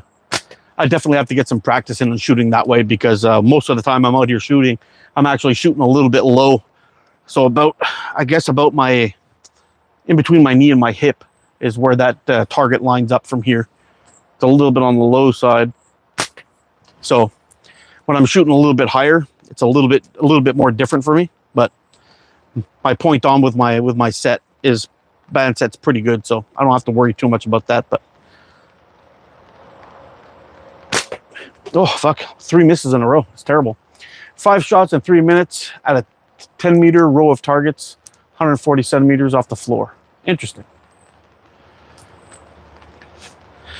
And I guess it goes from like 30 millimeters to probably 80, I guess. If you're doing 5, do 30, 40, 50, 60. 80? Yeah, something like that.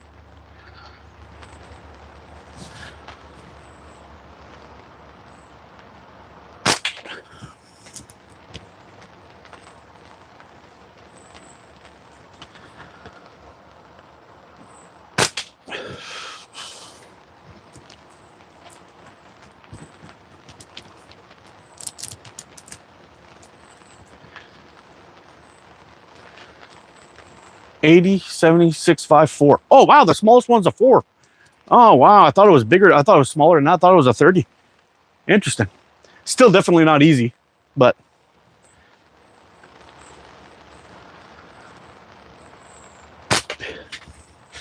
I find it actually kind of tricky. I know it may sound weird, but I always shoot at a 40. 40 is my biggest target that I have in my catch box. So the 40 is the biggest, and the smallest is a 9.5 millimeter. So when I'm shooting the 9.5s, which is that I guess if you see the 40 that I'm shooting at, the one that's directly to this side, that little white dot, that's a 9 millimeter target.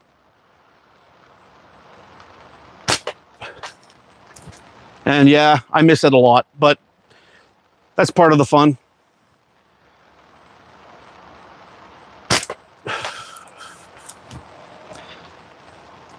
Yeah, so 9.5, 12 millimeter, and then I got a 40, and then I got a 20 in there.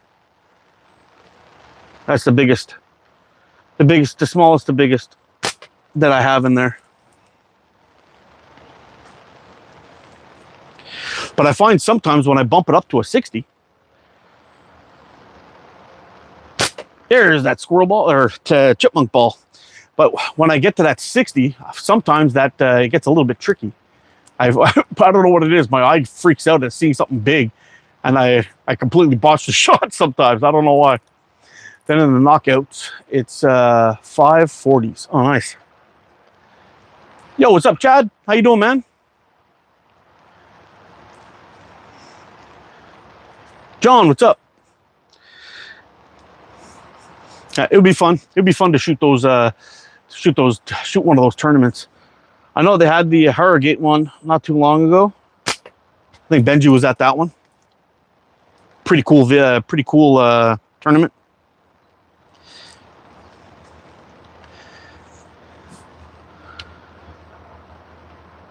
There's that 12 millimeter. Let's just run them all. See if we can get them all. So we got the chipmunk. We got the squirrel ball. Go get that 20. Done. We'll get the other 40 in the top corner. Done. And we'll finish off with that beat up 40 in the center. Whew. Some shooting. Man, you could hit chipmunk balls. You could go to the world. Yeah, it took me like 6 shots to get it though. So maybe not the Worlds. Maybe I could just do the tailgate, tailgate at the Worlds. Holy balls! Is that Chris Gafford hanging out in here? Yes, sir.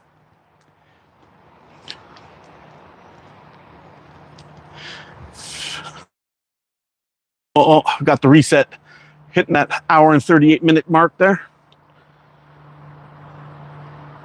Oh, there we go. We got it again. Chipmunk ball. Let's run the gauntlet again. See if we can do it.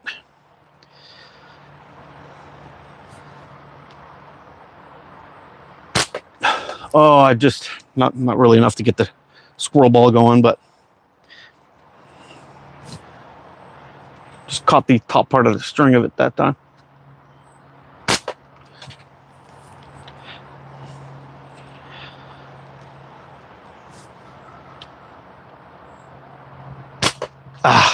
Give it a break. The chipmunk neuter. That's it. That's it. Took that thing's balls. It's done now. Well, what's up, Steven?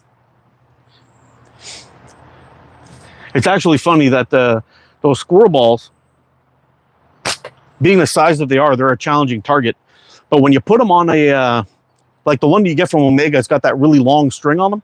And when you hit them, they get a good swing going. And sometimes you can really dial your shot in. There we go. you can really dial your shot in and start hitting multiples on it. So you're shooting at a moving target that's 12 millimeters size. And I think my record on there is like 3 or 4 in a row. I hit the first one static and then hit it 3 more times. There we go. Hit it 3 more times with a while it was on the move. Really at the time it's kind of tough, but oh shit, I missed it. But it's fun. It's fun to hit those little targets, little moving targets. Come on, Mark.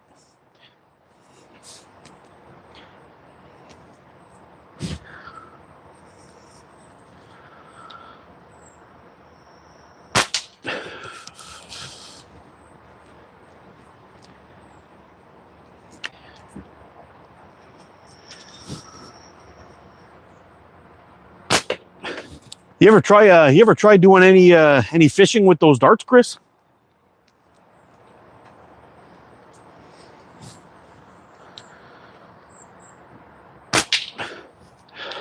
I see some guys online doing some fishing with those things. It's pretty damn cool.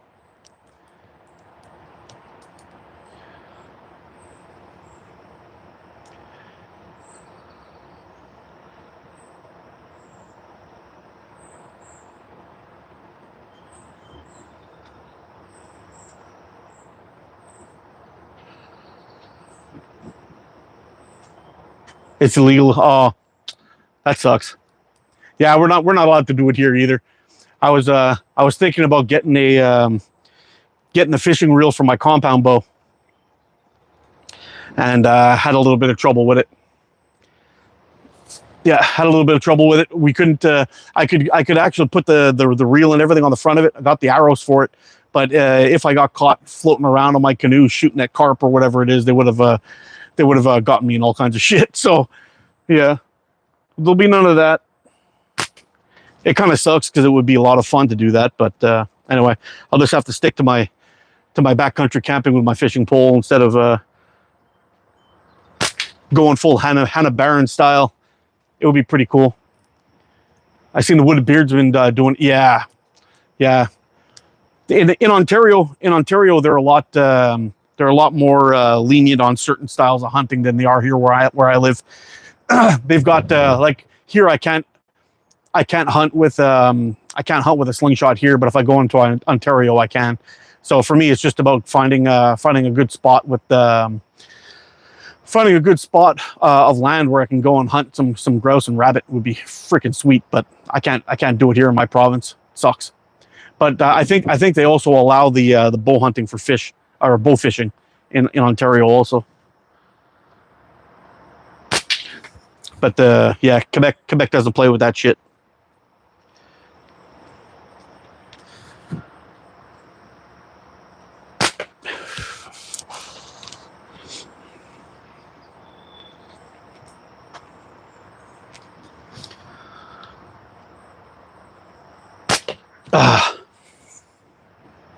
I'm working on getting my sling eye back. I'm really rusty. Me too, man. I haven't been shooting nearly as much as I need to stay on top of where I was at. The simple shot ones are the best for the money. Which one are we talking about here, Smo?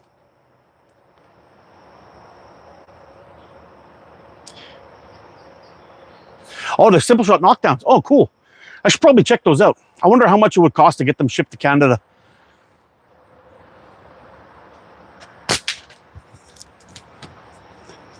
I'll definitely check it out. Simple Shot makes some good shit too. It's not kind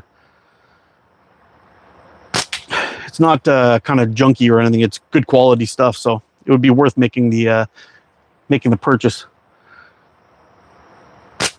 I think this my Christmas present to me this year will be I got to get a new spin trap. Mine's getting a little bit on the sketch. It's getting a little sketchy. And I wouldn't mind getting a set of knockdowns to practice on and hopefully make it to ECST this year or next year. We'll see. We'll see how all that turns out. I bought the gear to set up for fishing. It's heavier than it looks. Oh, nice. I know. I found it kind of weird though. You know, they have that you know, for the darts, they have that wrist thing, and they attach the they attach the I don't know, the reel, I guess, to your wrist, and you push the button and you pull back and let it rip. But I'm wondering what happens if you're shooting with a good braid or something like that, and that thing catches up.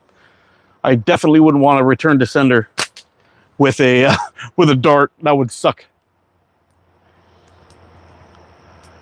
A tumbled mott. Huh. What is the tumbled mott? The knockdowns, they're not the best system, but the whole set is like $45 with regular target bands, and they last a long time. Oh, wow. Okay, that's good.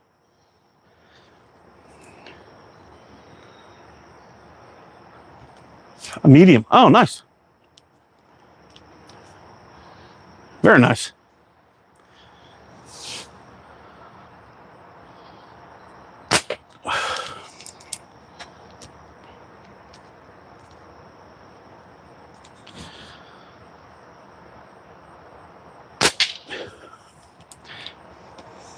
You could definitely hear the difference when I catch that thing dead center in that spot where that little metal chip was. The regular hits, they sound decent, but when you hit that center bit, man, it's makes crack addicts out of us all, I guess, eh?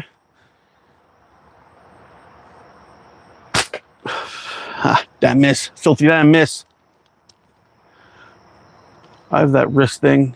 And reel for the darts.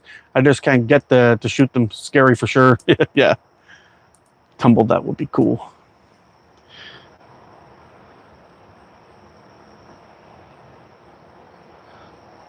Yeah, I like the tumbled stuff. Yeah, I had a little trouble with the high gloss finishes, especially out here when we get that sunshine. It would bounce right off the top of that top of that fork. It hit me in the eyeball, and all you would see is this giant glare spot in front of the target. So, you know, us Canadians, we fix everything the same way. So I just put a little spot of hockey tape on there, and it completely takes care of my shot on all the glare on my eyeball, which is pretty nice. Not so bad when you're under the gazebo to block the light. I could always just back up a little bit, but when I'm down down the garden shooting, it's brutal, man. The sunshine that comes off there. I think at some point I'll just get another gazebo to go down there. Now that I got my front fence, I don't have to worry about my dog ripping it apart. I'm doing a tumbled stonewash finish for now. Oh wow, that's sweet. Have you gone away completely from the high polished ones, Chris? Or are you doing both? I would imagine the tumbled one's probably a lot less work for you too. You just kind of throw them into a tumbler, let them do their thing. Sweet. Yeah, I saw you were doing that in a video, but I wasn't sure if you would replace the high gloss versus and just went to the went all in with the tumbler. But I think the tumbler is going to be a little bit better. It's probably less work. Are you still polishing? Yeah.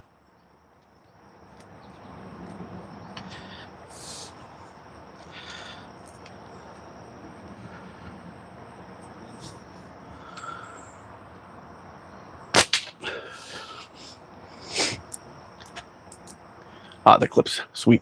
Hadn't thought about hockey tape in Canada versus duct tape in the US. Yeah, they definitely both have their uses. That's for damn sure. I've covered wounds with both, so I know they're both multi-purpose tools.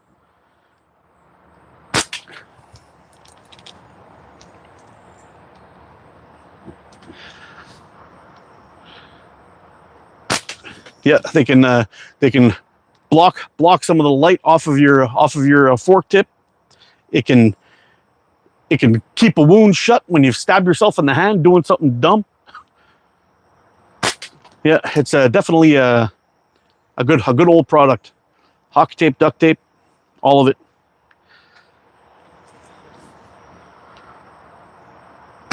Oh, completely let that one go. We'll be going. Oh, Red Leg.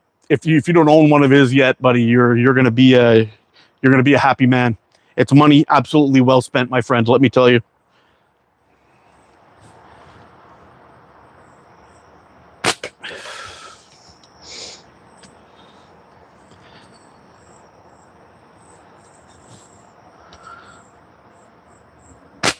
Oh, geez. Yeah, might be time to switch it up. We'll switch it up to another frame here in a second.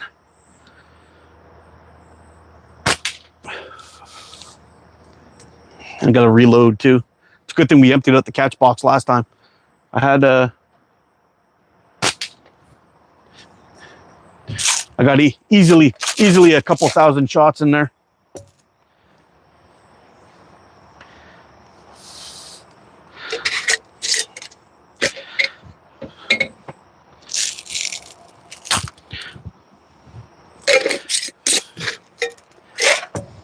Oh.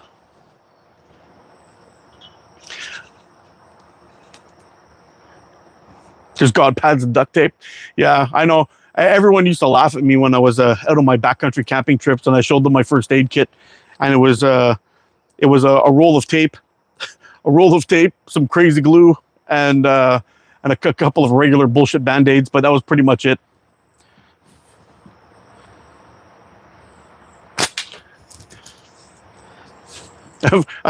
Unfortunately, I'm sad to say I've glued myself shut a couple of times.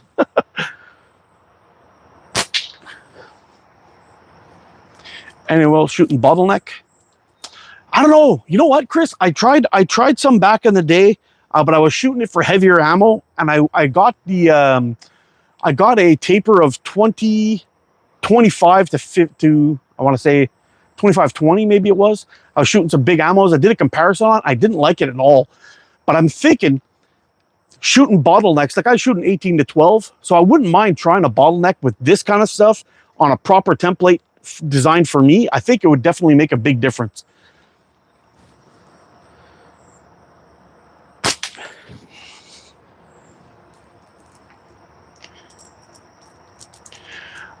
I definitely wouldn't mind trying it. What tape are you shooting with a bottleneck, Chris? Curious.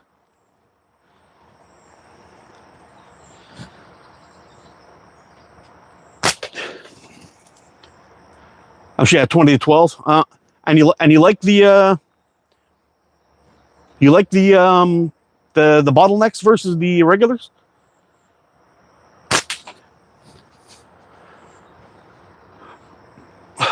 Gorilla tape, not duct tape. Love them, eh? Yeah.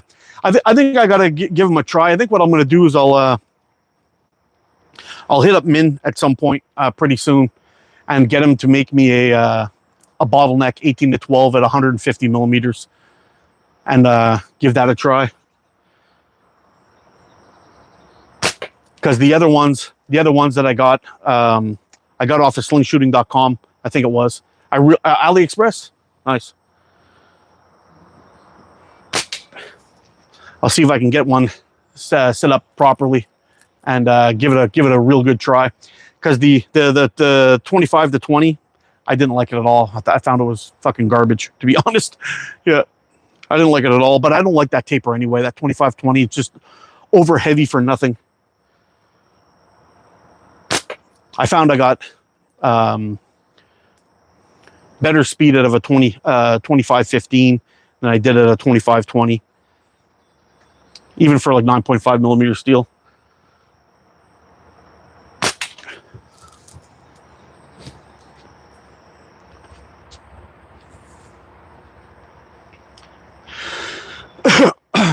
Yeah, and I guess you're kind of using the engine part. I guess the thicker part of it will shoot a little bit better, and that smaller taper size, that 12 end of it's gonna give you a little bit more acceleration. I mean, it should give you more acceleration with a lighter draw weight, maybe too. That's what I want to compare it with, is to see what the if I cut everything the exact same with the identical band sets, but one's with the bottleneck and one's with the a standard taper, if there's a difference in the draw weight. I'm assuming that it'll be lighter. Would it be lighter? It might be lighter on the bottleneck. I don't know. It'd be interesting to see. How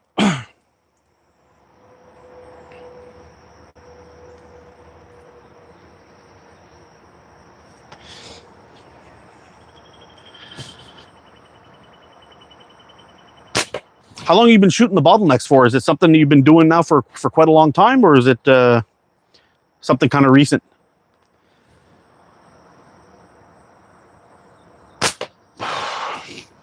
Yeah, these rusty balls are no good. I'm gonna have to replace these.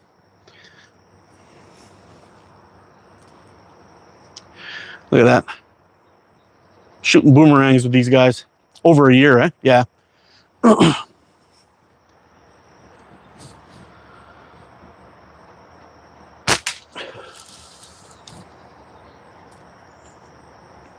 Definitely got to get one of those one of these days and give it a good try. That shooting the heavy ammo with the heavy band sets and all that stuff, I didn't enjoy it, but now that I'm shooting quarter-inch steel with lighter bands, I'm shooting 0.4 bands, quarter-inch steel with a decent taper on there. Oh, these bands are starting to go. Yeah, time to retire these ones. I don't like where that cut's coming from. Look at that. That's a fucking nope for me. That's how you eat one right in the face. All right.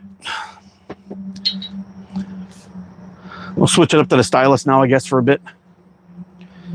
Yeah, that was getting a little risky. I'm glad I noticed that before it let go and took me out the eye. But those band sets, I mean, we got a good 100, 150 shots out of that thing, maybe 200 shots. But out of that thing today, and that's been sitting in my on my desk for a minute. Woo. Yeah, these are, if I remember correctly, these might be cyan. Yeah, these might be cyan 0.5s I have on here. It's going to be way overkill for these quarter-inch steels. Yeah, these are going quick. Getting dialed in with this one's going to be tough.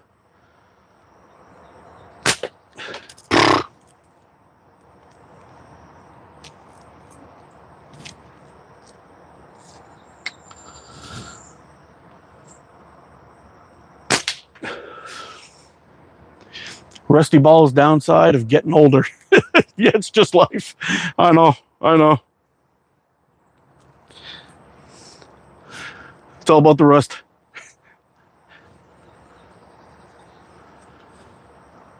Oh, I'm glad the rain stopped. Finally. Wow. Yeah, this is way overpowered. I probably should have just changed the bands on everything I was shooting here today. Fuck.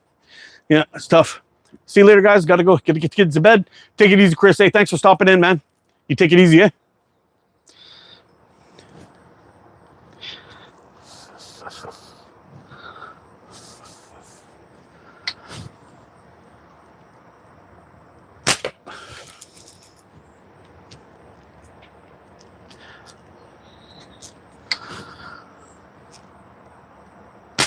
Oh man, can't hit a thing with this thing. Sling Addiction, how you doing, bro? As far as rusty ammo, find a buddy that reloads and puts them in his rotary tumbler, and stainless steel pins will clean them up in no time. Yeah, I know. I actually thought about trying to get myself one of those little tumblers, but I don't know. For the price that I'm paying for the ammo, I'll just keep the rusty shit aside for when I'm out in the bush shooting, and well, whatever it is, what it is. But I got a bunch of cool stuff just lying around of decent ammo, so I'll just shoot it until it's gone and just replace it, I guess. I think this one of these, I got to come back here a little bit more with it. Yes, we figured it out. We figured out the stylus.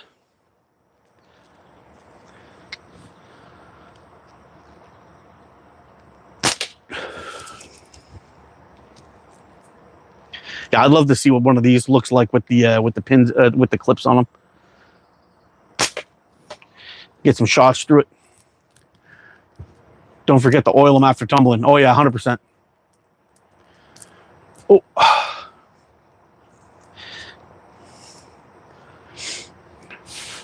That's what I did with my last batch. When I used to give them the vinegar bath, I would go through them with a, hold on a second. I would go through them and I would hit them with some soap and get all the gray shit off them. And then I'd put a little couple of drips of sewing machine oil and just mix them up in it. It definitely made a difference. Yeah, I was hoping my dad still had his tumbler, but he doesn't have it anymore. He sold it with all the rest of his reloading stuff back in the day. Would a rock tumbler work well, or does it need to be specifically for reloading tumbler? Nah, a rock tumbler should work fine. It's all the same shit, man. There's nothing really different. It's just whatever you put into the tumbler that's gonna give you the polish that you need.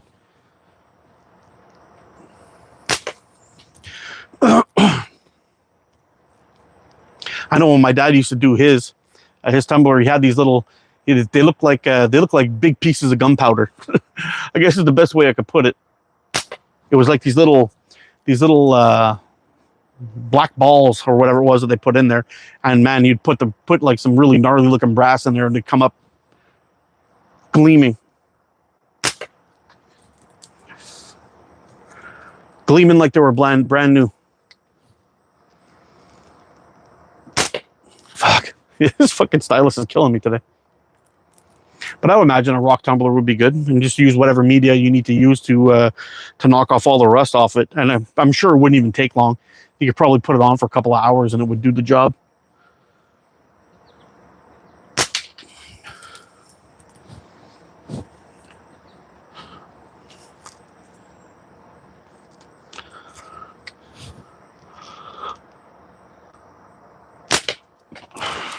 Yep. The shooting hand's a little wild. These heavier bands that are on here. They've been on here so long, I can't even tell you what they are anymore. Might be Omega. It might be old cyan. I'm not even sure. Might be Omega. Maybe 0.5 Omega I got. I just used corn cob my tumbler with brass. Ah, it works fine too, I'd imagine.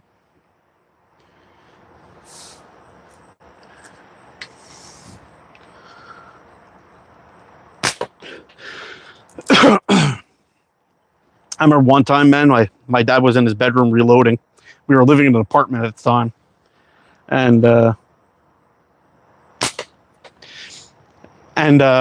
you know the little disc that you put your primers in, and they kind of slide down that little thing, and you pull your handle. It was one of those. I don't even know if they're making reloaders the same as they did back then. But he'd put all the primers in, and one of the primers he didn't notice that one was flipped upside down. And when he went to load it, the fucking primer went off inside the fucking house. It was so loud, it blew his fucking thing apart. All the primers went flying across the room. And normally he was always so careful in flipping them all over, and he somehow missed one, or at least he thinks he missed one. That one was upside down.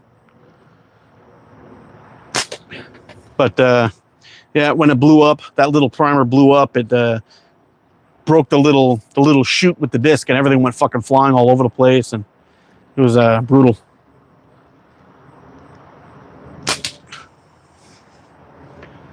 Yeah, definitely scary. Everyone came running around the apartment to find out what the fuck was going on. And my dad was just like, whoa, you know? Yeah, but he was smart enough to wear glasses while he was doing that in case something bad happened, which was good, I guess.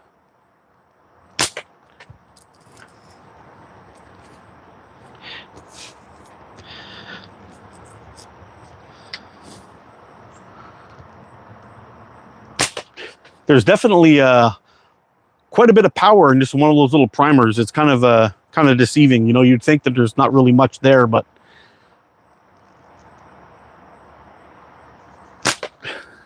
they definitely got quite a bit of pop. They definitely got quite a bit of pop to just one of them. I load my primers by hand. I don't trust the primer loaders. Yeah, they're kind of sketchy, man. And that's what my dad was saying. He's like, I must have put it in upside down, but he didn't really know, right? But he'd gone through the whole thing, making sure they're all flipped over. And when he dumps them in there, he used to go through them all and flip them all over and make sure everything was good It's possible he missed one, or it's possible he just had, you know, maybe the thing slid down the chute kind of crooked, and when you went to push it into the brass, it fucking blew. I don't know.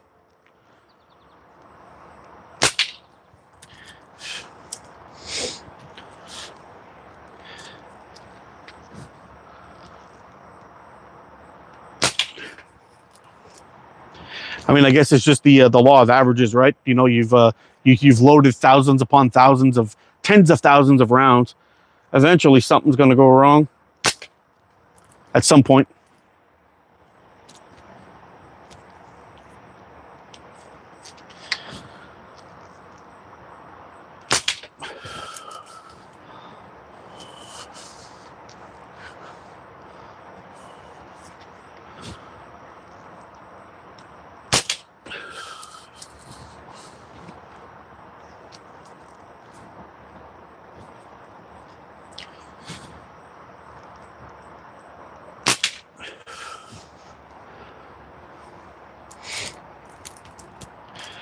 Lee supposedly has a primer loader that will flip them the right way. Oh, interesting.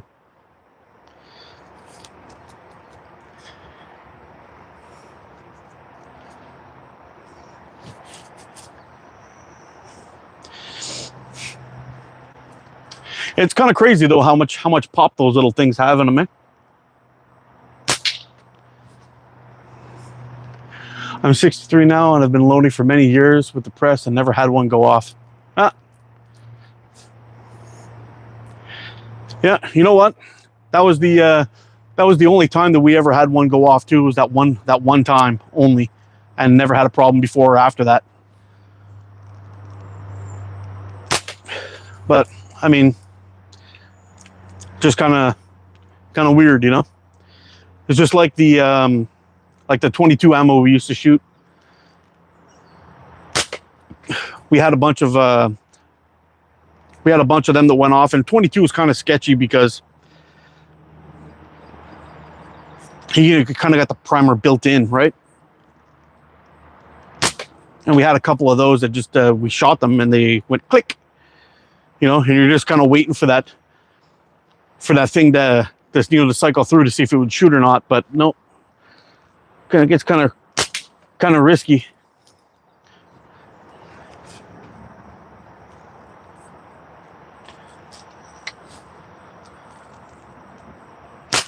Oh.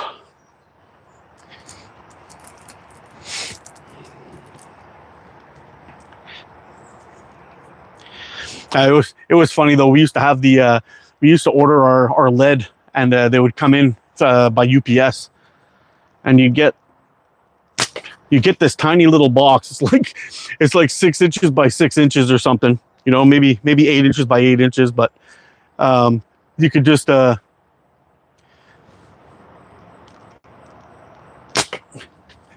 guy used to show up at the fucking apartment in our apartment building. You had to walk up like 4 flights. You had like the first flight of stairs you had to walk up to get onto the first level, which was like 8 or 10 steps, and then you'd turn to right and walk up 1 flight of step, a landing, another flight of step, a landing, and then you're up at an apartment. You had to walk all the way around to the door.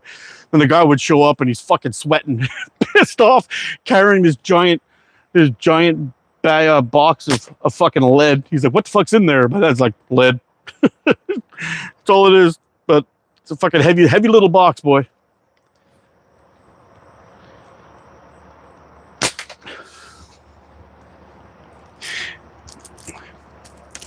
I happen to know that if you tape one into the hinge of a door at school, they will scare the crap out of people. Oh, I bet. Yeah, I bet. Yeah, they definitely have a good amount of pop to them, for those tiny little things. I'll tell you that. From where?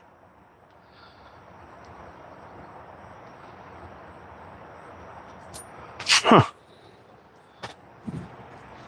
It's pretty crazy.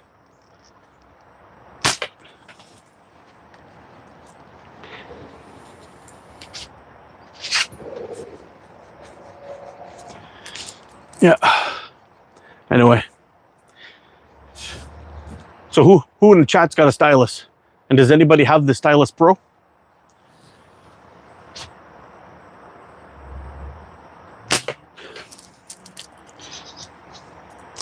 kind of weird. This one right now is actually shooting like an 85, even though it's a 90.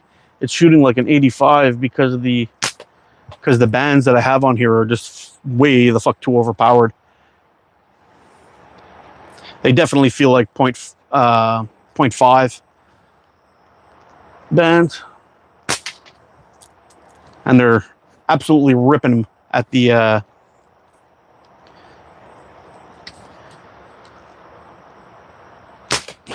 Sorry, Benny, you can go down, go pee, buddy. Go down, go pee. Go on.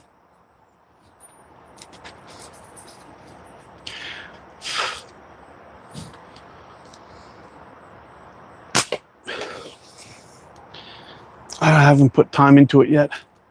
Oh, you have one? Nice. Mr. Z. I knew Mr. Z must have one. How do you like it, Z?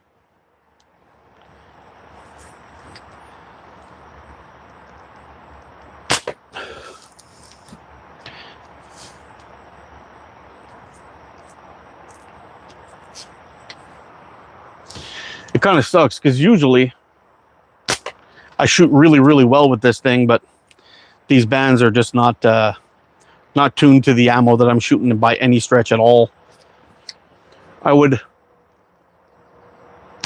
If I was to shoot 1/4-inch steel with these bands, I would add a whole centimeter to the active on this to slow it down and lighten it up a little bit. And I think these are 22-14 also, which also doesn't help much.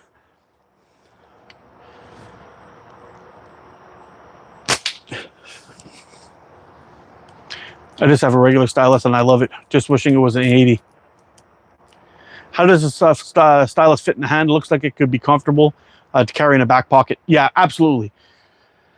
Super, super thin. It's got a little bit more extra thickness in around the waist, which is kind of nice because it kind of gives your finger, when you lock your fingers in there, it kind of gives you a bit of a better purchase, kind of fills your hand a little bit better considering it's super thin. Up on the top, your finger kind of drops down just outside of the gap, which is nice. It fits pretty nice overall. It's got a good spot for your thumb, little thumb scallops kind of cut out on the sides. It's comfortable. I mean, as far as a flat slingshot is, as far as that goes, it's pretty comfortable.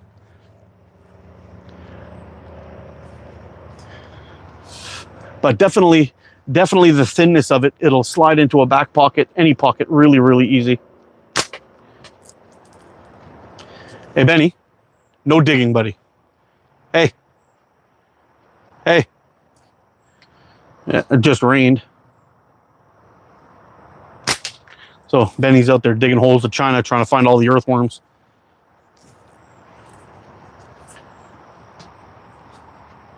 Hey, that was me, dum-dum. Don't do that again. No more digging. Yeah, I know. No more digging. Go find your ball. Go find your ball.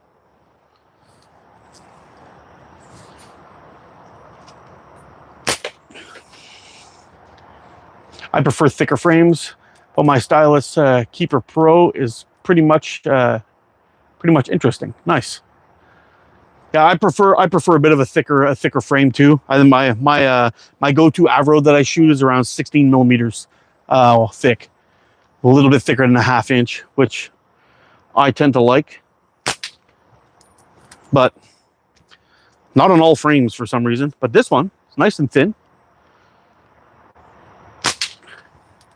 And when I get her dialed in, it's an absolute warrior of a slingshot. But with these bands that I have on here right now, I have to aim high. I have to aim really low and a little bit to the left to get the shots off. But we're still doing decent, putting some good shots on there.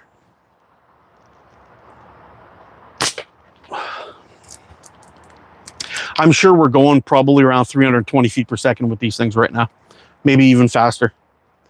I've tested 1/4 inch steel on a Crony with 0.55 bands, and I was getting, it was the what fucking bands were they? The Southwest Caddies, and I was getting way up there with the speeds. I was getting like 340 feet per second with the 1/4 inch steel.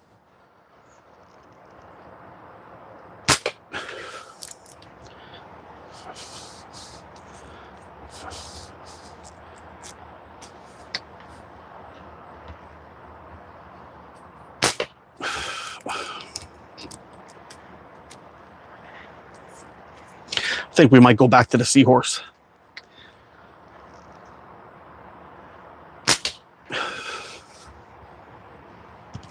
Benny, look out if you can hit the chipmunk. A dog would be no problem. Yeah. Yeah. I'm a 100mm guy. So big, go big or go home. Yeah, man. I know that's what she said.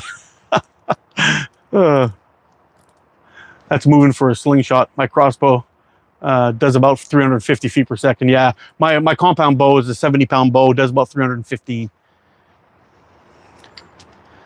depending on how many which arrows I use, or which tip I put on it.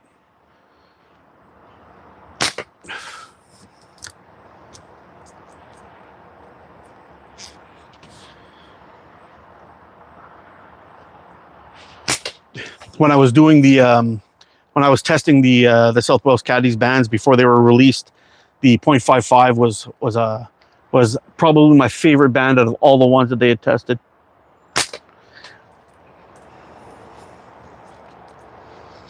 They also had a .5 that was very nice, also, but it was prone to snaps, so they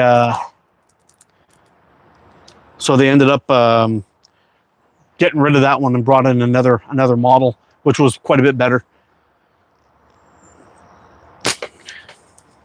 But that .55, that light green color that they came out with, man, that stuff was great.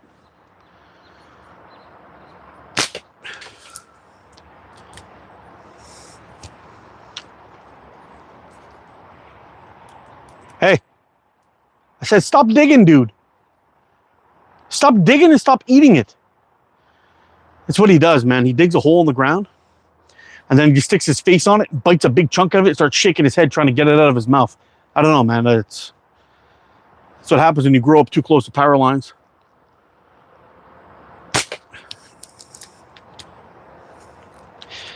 Man, I feel like I should do a penetration test with this setup. I can guarantee you I'm poking holes and shit with this.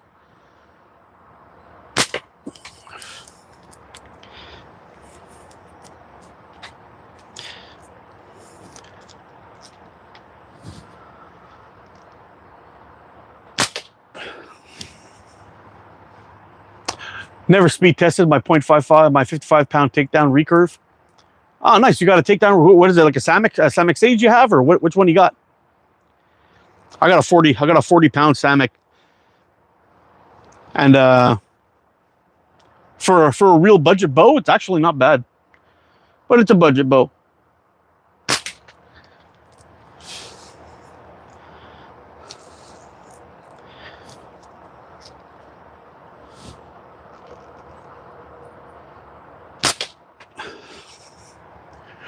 Mark, do you hold your breath before you release? Yes, I do. So basically what I do is I just breathe and I talk and I do my whole thing while I'm out here just doing my regular shoot. Raking Raccoon, what's up? And basically you'll see me rock a little bit. I just get my feet comfortable, hit my anchor point, do my draw, pause and hold. And I've been kind of messing with a full-on hold, and then and I'm messing with a very slow, comfortable exhale, a very slow and controlled exhale. I'm not sure which one I like better, but I've had people tell me that holding your breath is not good because you start to shake, but I never hold my breath for more than a couple of seconds. It's just to lock everything into place to keep my body as still as possible before I release. And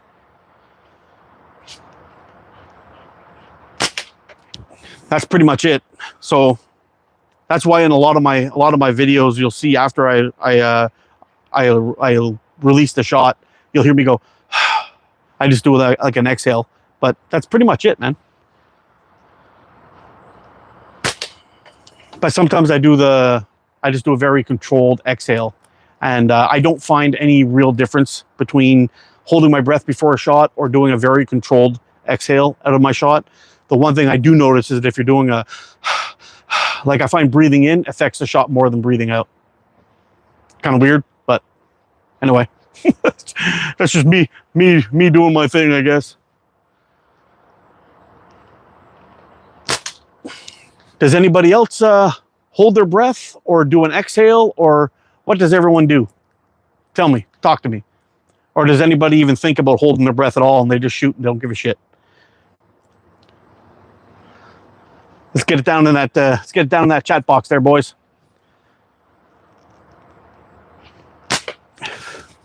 What do you guys do?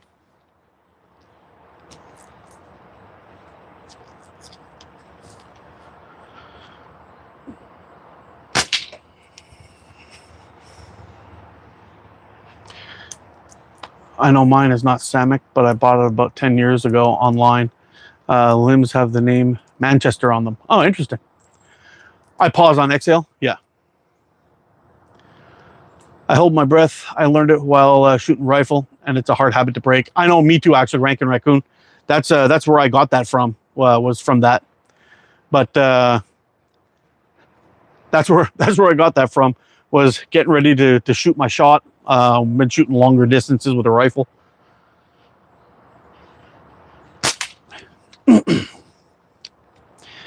But these are all part of the shooting aspects that I had picked up from all the different types of shooting I've done in my life, was applying all those things to my slingshot shooting. And I don't know, I think it's actually helped a little bit.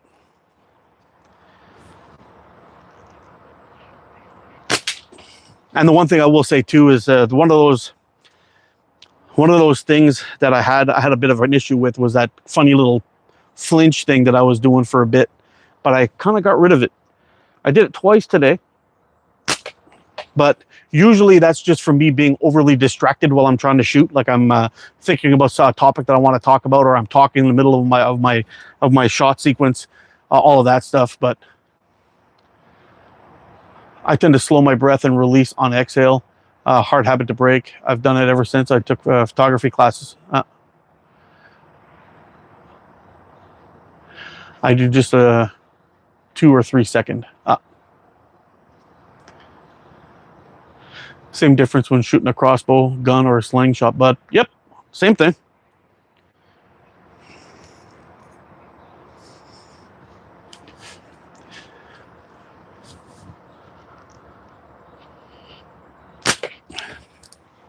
I think it all depends on which school you're from, I guess, pretty much, whether you just hold and pause and then release after releasing the shot, or doing a controlled exhale. I don't know. I find both of them work for me. As long as I'm not inhaling, that's the big thing.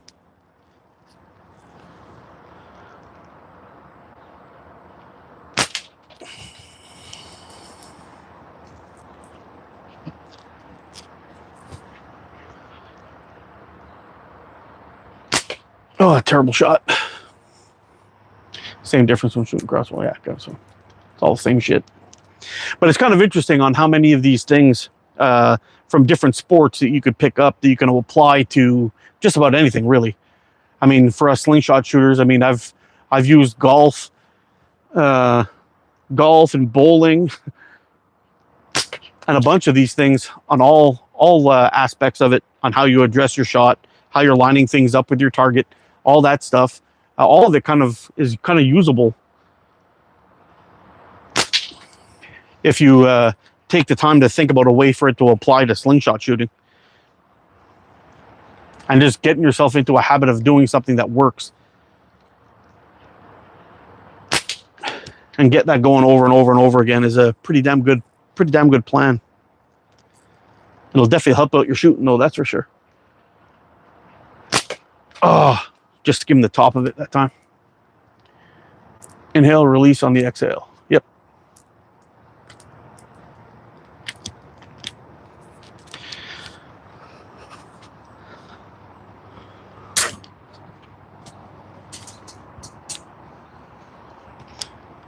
Yeah, that's right. Benny.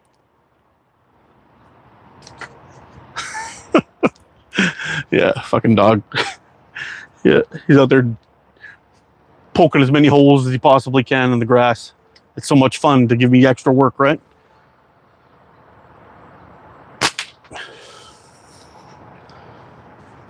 I want to see the slingshot you shoot bowling balls with. Yeah, I bet. Challenge accepted. I got some 1mm. I got some 1mm. I got some 1mm Omega slings here. Omega white.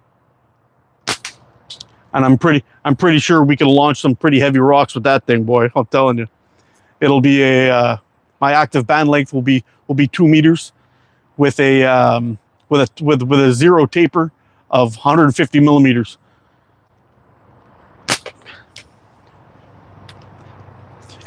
I don't know if you guys have ever seen that video of that chick from, I think she was an Amazing Race or something like that, and they were taking these watermelon and putting it in this giant pouch and leaning back and letting them rip, and she got a return to sender.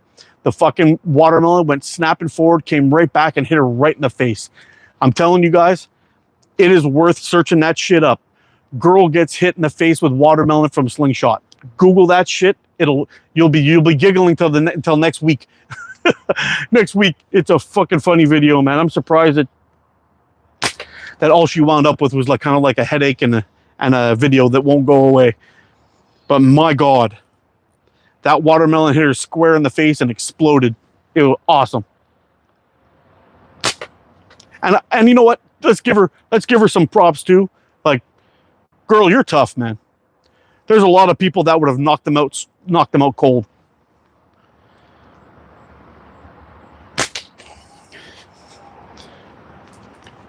Classic video.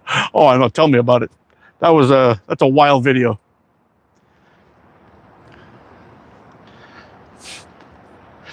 I'm sure she was talking with a list for a little while after that shot.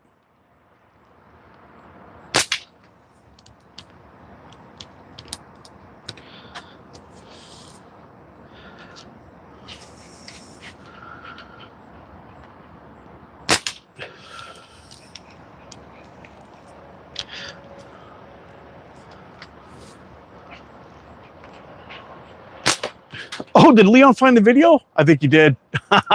Man, I'm gonna have to come back here and check that out a little bit later. But what a fucking video. Glad she didn't launch it with a coconut. Oh fuck, can you imagine?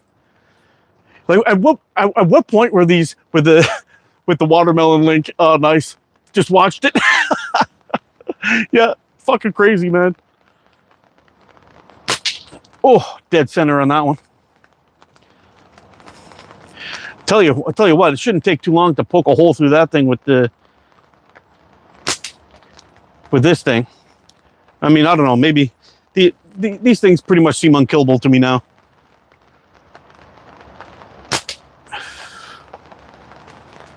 If she didn't get knocked out, that means she has a good neck. Oh yeah, I bet you. I bet you. Because she took that shot like a pro, man. I mean, she was rolling around on the ground and everything for a little bit, but she took it.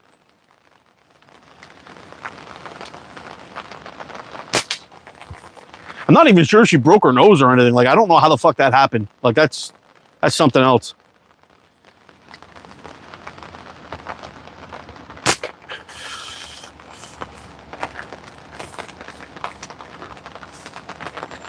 I mean, for all of us, is it raining? Yeah, it's been raining the whole time, man. Some of it's been pretty bad, coming down pretty bad, and some of it's not so bad. But I'm gonna try throwing a couple of 8mm with these bands. See how it goes.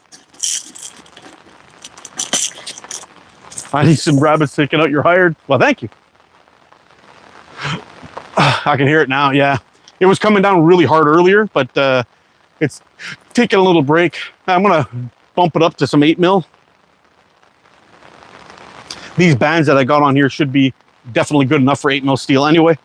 So let's see. Yeah.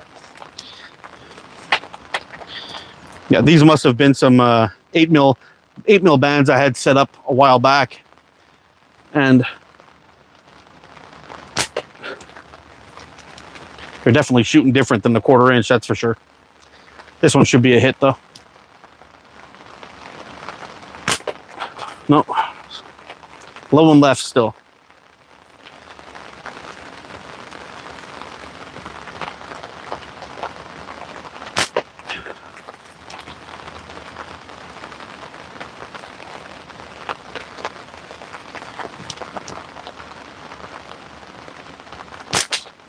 Here we go.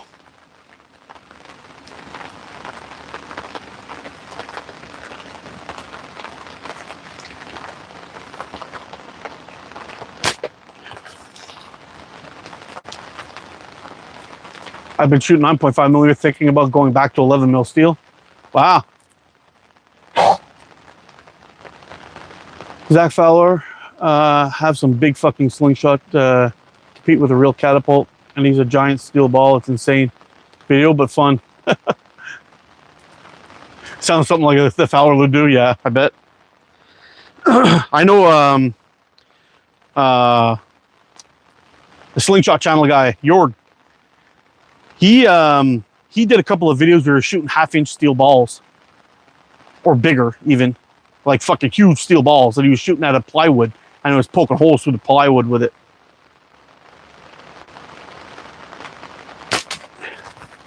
He had some pretty cool videos. There was one where he did a spoof where he shot something and he made it seem like there was a ricochet, and he went throwing himself onto the floor, and it looked really legit, like how easy it was to fake a slingshot accident. And he went on for the longest time. Everyone thought it was real, and then he came out with it later on. Basically told everybody that it was just a spoof, that he had a guy there that knew how to do these kind of camera tricks for movies and stuff, and it was very interesting.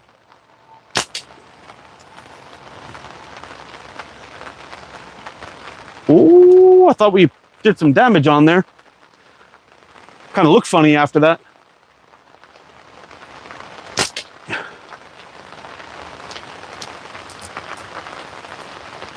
That's every of his inventions. Yeah, I know he has so many cool stuff. He did a bowling ball slingshot video. Yeah. He's got so many cool videos, man. Let me show you its features. Love that guy.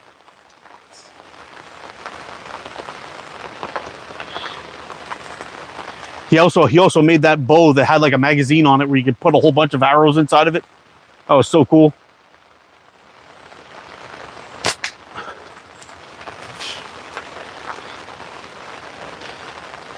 It's amazing that shot landed. Let me tell you why. I'm in my draw. I'm about to let it go, and I feel the ammo slipping before I want it to go. So I go to grab it again, and I miss it, and it lets go, and it shot, and I still hit the target. Fucking lucky. That's how accidents happen, when you kind of hesitate on a shot a little bit. And you get some major speed bumping happening.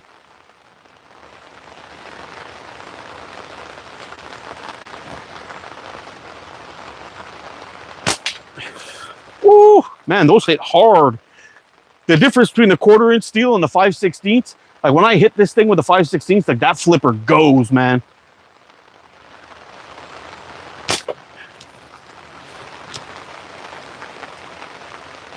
Like it flips up so hard it hits the top cord.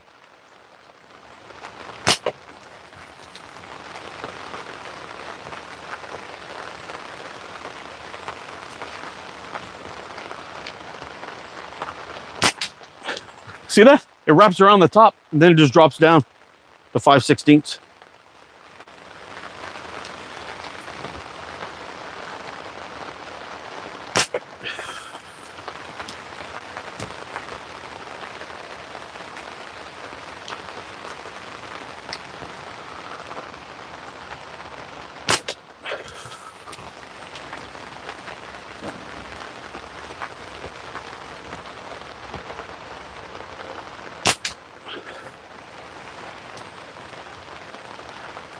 Is that how you got the hole above you in the roof?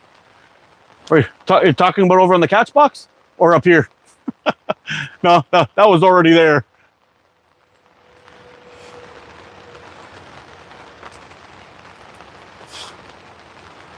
Ooh.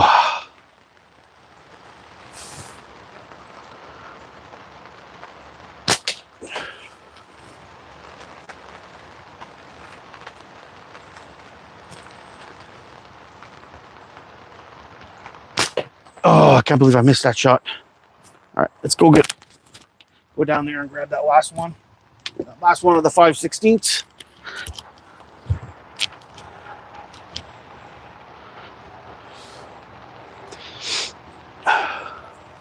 It's been a long time since I shot 5/16. Like, quite long. Oh, fuck, I missed that one too. Oh, well. Old rusted up ammo, though. It ain't that good. Well, I think we're going to wrap this one up, guys. I got to go clean my dog now because he's covered in mud and all kinds of shit. But it was a fun live today, man. Got some celebrities in here and everything. Kind of cool. Anyway, I'm going to wrap this one up. Thanks a lot for joining me. Hold on. Yeah, Crony was testing setup at this club morning. 8mm, 300 feet per second. 7 foot-pounds. 9mm doing the same thing, 9.5 mil steel, 9.45 foot-pounds. Same kind of mad jump, yeah. All right, folks. Thanks for stopping in. Appreciate y'all. You guys take care, stay safe, get on practice, be good to each other. I'll see you again soon. Love you guys, freaking awesome. Bye for now. I'm gonna go type some new bands, get those shit ready for next week. Take it easy, guys.